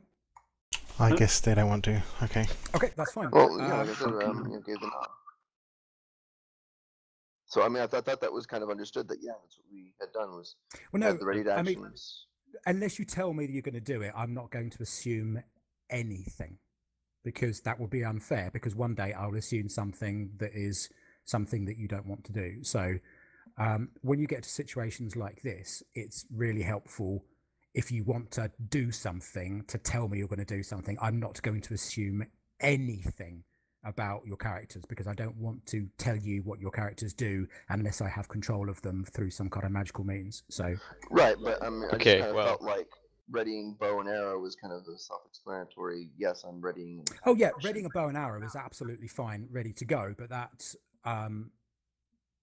that's I think what he was more worried about is if you have any spells, what spells they are ready to go, things like that, whether you want to shoot anything. There's a difference of trying to get an ambush in and just being ready for combat. Because at the moment, what will happen is a creature will come in and you will roll initiative and you will go on whatever order that is, and that's absolutely fine because that's what happens. But if you want to do something before initiative, then I need to know what it is that you want to do contingent on what happens. Okay. But that's, it's not a problem. Yeah, I totally It's want to not a do that. If, Right, initiative, please. Oh. We've not pulled it yet. All right. I was waiting for them. Okay, yeah. Well, can I'm still do assuming initiative that's if it's okay. fine. Are you going to do that? Are you going to put your hands Yeah. in and do what you did before? Grab I'd hold of say- each other. Grab hold of the bar. Yep. Hold the bar. Right. Yeah, I'd say, are you ready? I'd turn to them. 22. I would ready fire at the tip of my staff to cast a firebolt if I see a creature with my left hand, Right. and then I will pull. Yeah, I've got my short sword again. If a creature comes out from the gate, I'm going to attack it. And yeah, then I'll pull when he does. Okay. So you grab hold of the bar, you join hands, and you pull. Right. Yep. Okay. Now, much like before, the engraving of the door turns into this mercurial sheen, and a creature appears in front of you. Okay, I cast firebolt. Ready action. Okay. Yep.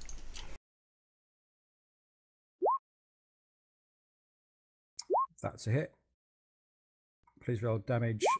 Zil, that's 6 from you. A 9 is not a hit. Okay, my short sword.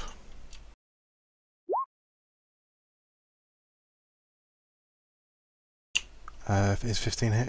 15 is a hit. Does my Colossal Slayer count since Zil did damage already? Yep. Okay, and that's 10 damage total.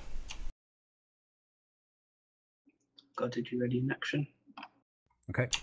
That was my ready action. And on a ready action, you can't take extra attack, can you? No. No, yeah. I meant Griffin. Had you ready in action? I had meant to, but then we just kind of threw into it. But, doesn't really matter. Dude, come on.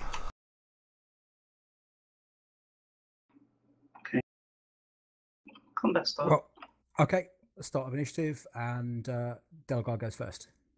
Yeah, I'm going to lightning bolt. It's only 5 feet wide, so it won't hit anyone. Or I assume it won't. Because I'm pretty sure these cubes are 5 feet wide. Yeah, they are. Oh, I guess as part of casting, like we took our hands out of the way because otherwise, Yeah. don't want to lose an arm. Oh, whoops, I need to roll. I thought that rolled with it. My bad. It makes a save, doesn't it? It's not enough to hit. Oh, yeah, no, it's a save. That's my bad. It does, yeah. Hang on a minute. Where are we? DC 14. Okay. No, his DC is now going to be 15. And of course, the same as ours. That's pretty good. Never mind. Okay. He fails, so you do 8d6 damage, I believe. Yeah, Or was that so 29? 29. All right. Wow. Okay. You turn the creature into ash with that one hit. Oh, Straight good away, job, everyone. straight away, I turn around to Zilt. Do not let go.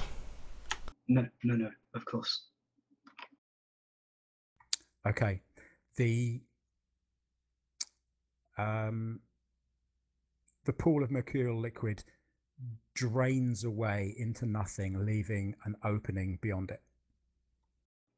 Oh, Flint, Delgar, I believe it's down to you now to go to the other side and open it from there.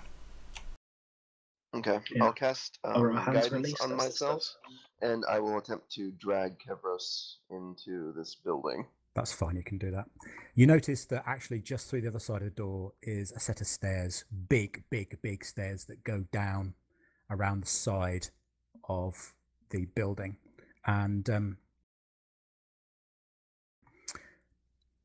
just inside the door, if you go in, it feels quite cool in a nice way. It feels like you've just walked into a cool house on a really hot summer's day, and there is a lever on the wall that is in the down position.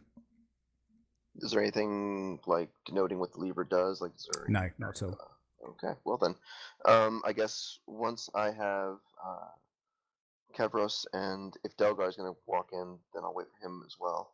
Yeah. And once that happens, I will, flick the lever into the up position. Okay, the holes around Zilt and Ferron's arms relax, and the bars you are holding retreat back into the wall where they were. You can let go of them, but the door stays open. Oh, Okay. I good job, everyone. step through the door. Okay. I would just quickly, before we do anything else, I want my cloak back off Kevros. Yeah. Also at this point, I will heal Kevros. Okay. For 9. You get Wait, 9 hit wait, points wait. back, Kevros. Is he Yay. still tied up and stuff? No, he's not tied up anymore, I don't believe. Is he? Or is he? Well, I mean, his hands are. No, I believe no, I am, yeah. Okay. no, because we use the rope then to try and pull the Still has bars. a sword, hasn't Well, it? we have quite a lot Yeah. of rope. And Yeah, I true. left some rope still attached to Kevros so that I can continue to drag him. Because I can't carry him. One He's second, very individual. my health's been reset on the thing. Can you quickly check on the other sheet just to see what it was? I think it was 28, but I'm not certain. Yeah, hang on. Yeah, these are. It's not been reset. It's just I've Different tokens, yeah. different tokens. Yeah. Mhm. Yep, 28. Okay, thank you. Yeah, if I saw you going to heal him, I'd say we still have the problem of the sword. What if he tries to run again?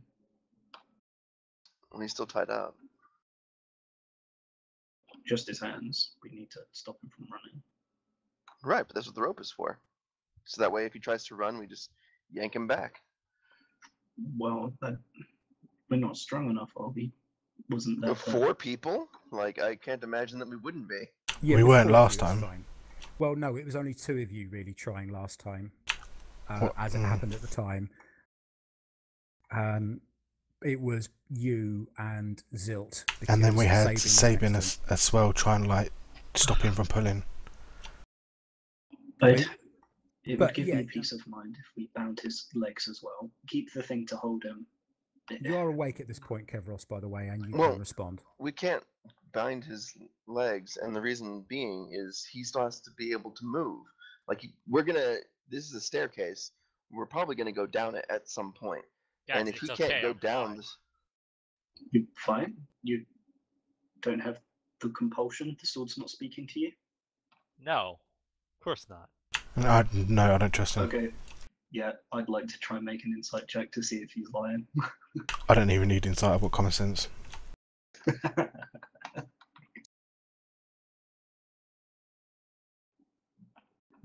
Would it be sensible for me to roll an insight? If you wish to, yes, you can. Okay, I think Well, super well. He I seems also perf- strongly distrust him, by the way. he seems perfectly lucid at the moment. He doesn't. I mean, He seems okay, I will say to you. I'm like, I can't. I mean, actually, at the moment, Bose, the sword isn't talking to you, so you do feel okay.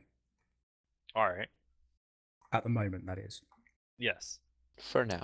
You can still feel it there, but it's not doing anything, whether that be good or bad or indifferent. Is not doing anything. You can still feel the presence. It's just there, like you can feel the presence of people standing next to you when you've got your eyes shut, when you know they're there. It's that sort of feeling you're getting at the moment from the sword.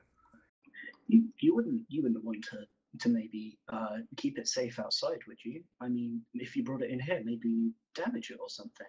If you just popped it by the doorway out there as we ventured in, it's not going to get damaged at all.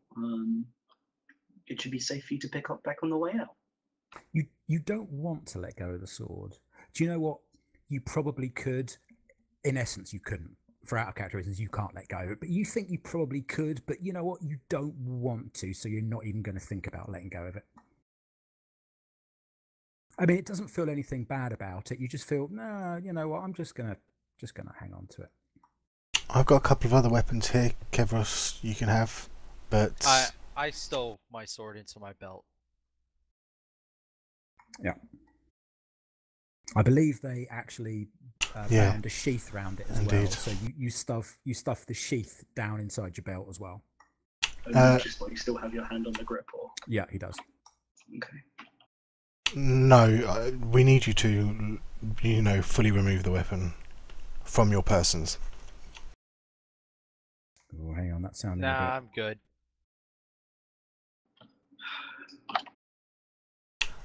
We're going to have to bind your feet if you don't.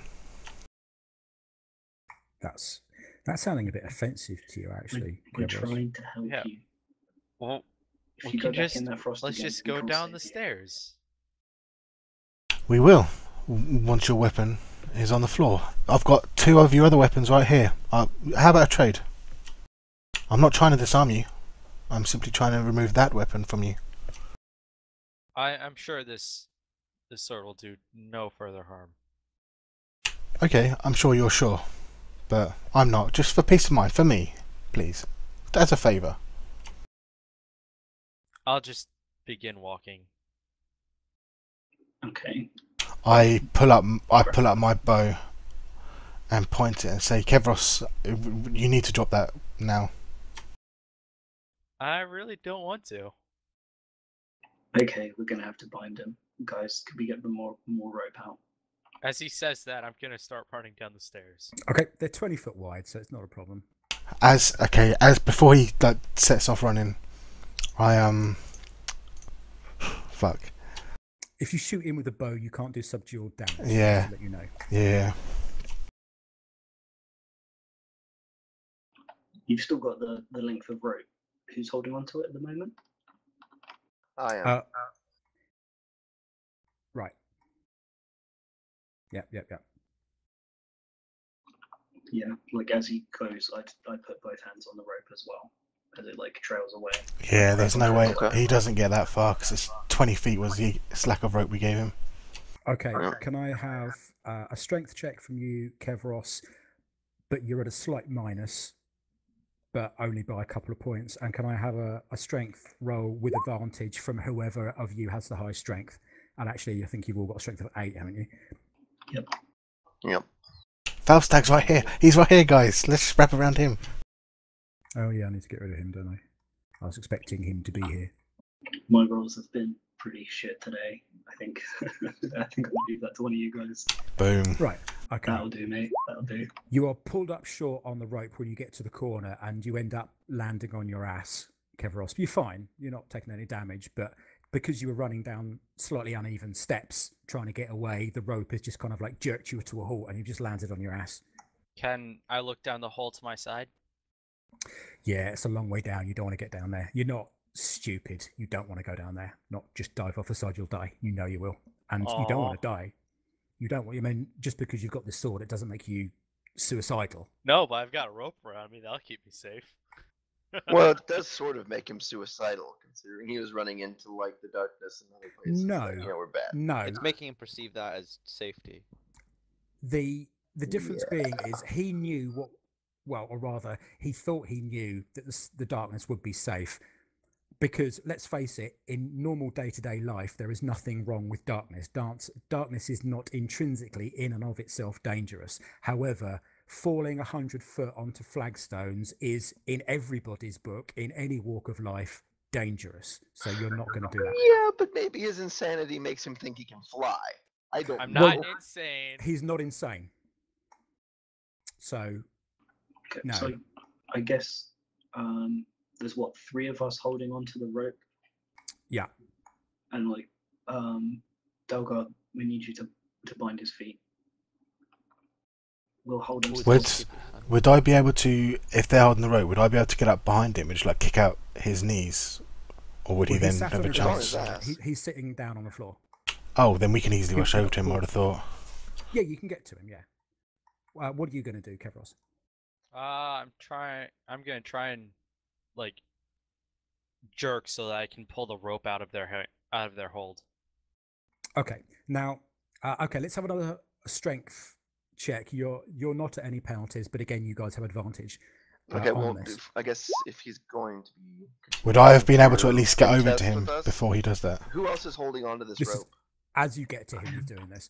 Well, I'm pulling on the rope. roll it with advantage, whoever has the highest strength. Now, it's also worth saying to you, Kevros, that you're not feeling like these people are your enemies. Equally, you're not feeling suicidal. You're just feeling that they're being unfair to you. Unreasonable. Now, if they took some overtly offensive action against you, then that would be the same as somebody you've known for a while taking an offensive action against you. So you would judge it on its own merits, depending on how offensive it would be. Yes. Right, so whoever has the highest strength amongst the rest of you, make a strength check with advantage. Thank So, you. Same. Whoever You need to is beat 11. Also holding onto the rope, I'll give you guidance and bardic inspiration. Okay, I'll roll it then. I'll take that guidance and So, bardic inspiration. Roll a d6 and a d4. Oh my god. There we go. Yeah. 12. You just make it. Okay, it doesn't pull out of their hands. And Ferron, yes, you're now at him. Wait, you could get both Get on, get on. those multiple actions. No, Yeah, Ferron guidance. was running. He wasn't doing anything. Says the guy that wanted to run like 300 feet as well down the stairs before we could do anything. 300 feet. That was 30 feet. That was my move action. I didn't know you were still holding onto the rope. Yeah, I'll tie his feet. And I'd also like to bind his feet to his wrists. So he literally can't do a thing. Right, well, he's going to try and do that to you, Kevros. Now, your hands are bound, and you've got one hand on the sword, and you really don't want to let go of that sword. That's important. So there isn't a lot you can do, but is there anything that you want to try and do to stop him from doing that?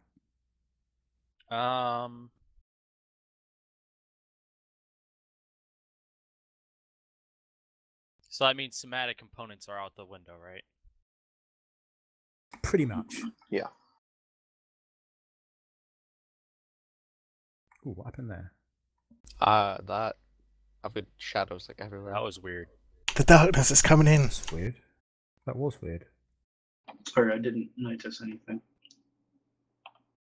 I don't see anything on the map, by the way. I haven't seen anything. at All all right, so since who is we left. holding my rope? I'm always holding your rope. Those three are. There's all three of them. Yep.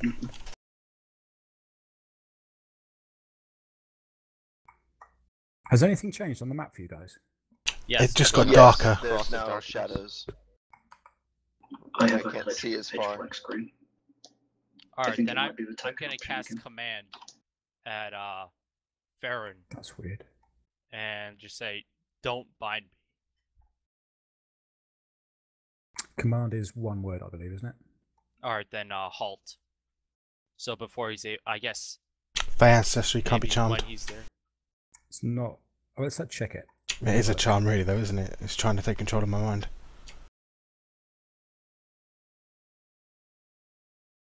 It is a wisdom saving throw against enchantment, but that's really the most that I can do at the moment. Okay. It is not a charm, as in the charm spell. So make a wisdom saving throw. Please, Farron. Okay, you stop where you are. You just stop. Kavros, this is for your own good. What? Yeah, if It's not someone you. tied you up and brought you down a dungeon, would you think it was for your own good? Yes, we saved your life 2 or 3 times back there. You're trying to kill yourself, but it's not you. No, not you. The sword. The sword is trying to kill you. No, I'm not trying to kill myself. No, the sword is. It's not you, and that's why we're not just killing you outright as something that's going to be a complete liability. Nor is the sword.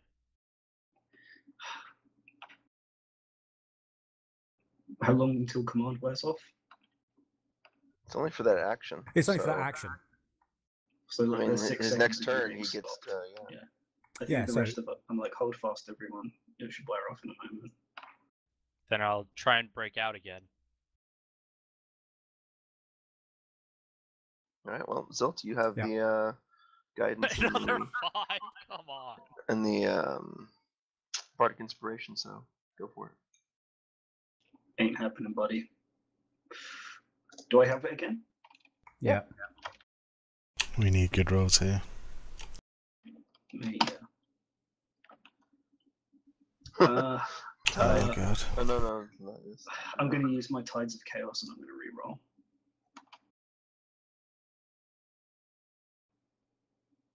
Since that first roll. Oh, hang on a second. Don't they have advantage though? So the first one was a 15. Anyway. Oh, it was a 15. Yeah, you do have Of course it advantage, was. Yeah. Sorry, I won't waste the things then. So I'm just trying to find out why the light has gone really weird on this map. I can't figure out why. It went back to normal a second ago. Not completely black for me anymore.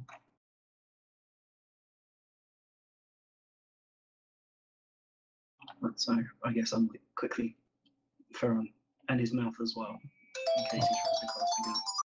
I'll leave it at that for the moment. That's fine. Doesn't matter. Oh, it looks good This- to me. There should be darkness, but I can't seem to. It was fine, and it went dark, and I can't seem to get rid of it. Okay. Okay, I try and bind him again, and I also try and bind his mouth. Well, I'm going to use command again and stop. Well, you can't use like 3 turns. You just did an action. To Alright, rub then I people. just did one, alright. Okay. You're going to bind his legs. Was that? His legs and his mouth to stop him from talking. Which one first? Mouth. Or first? Legs first.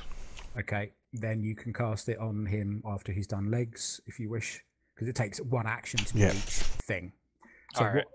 what are you going to do now, Kevros?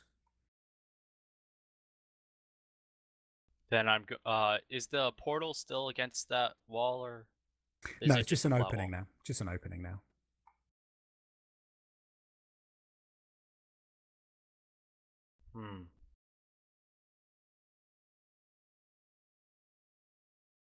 Then I'm going to tell use command on let's just go with Zilt for drop. Okay. Wisdom save. Yes. Target is 15. You drop the rope. I don't know. Still 2 people on it, but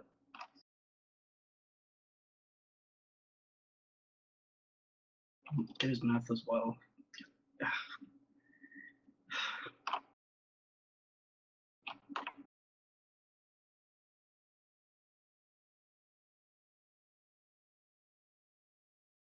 This is weird.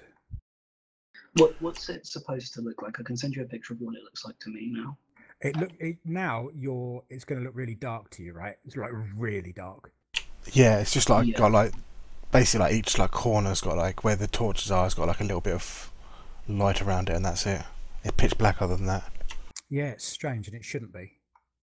Okay. If you want to have a look, my stream is up, so if you want to see what it looks like. That looks better. No, Who's I think got it? I know what it looks like. I think I'm good.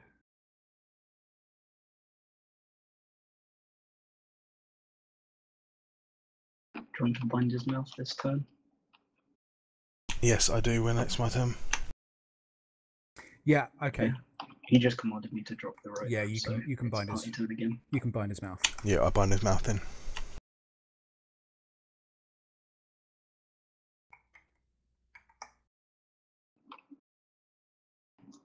We need to find a way to. I don't have anything left in me. No spells. We can't convince him. No, I'll drag him. That's fine. Can we really take him down? It's going to be dangerous enough if all of us were in control of our faculties. He's of no threat to us as he is right now. If we leave him up here though, something could become a threat to him. We don't want to leave him and just abandon him, and he's of no threat to us. I will drag him. I'm happy to do that. As long as if something attacks you, I will release him. Oh, right. It's the end of the session, isn't it? I'll release him if something attacks me. Yeah, we're gonna. The session is going to end there. It's now 4 p.m. Okay. That kind of didn't go how I expected it to go, but hey, it's all good. I think that was some pretty stellar User role playing disconnected by from your channel. Bose there. You Who's dirty that? son of a bitch. This won't be the last you hear of me. Hey, you'd be nice. My character's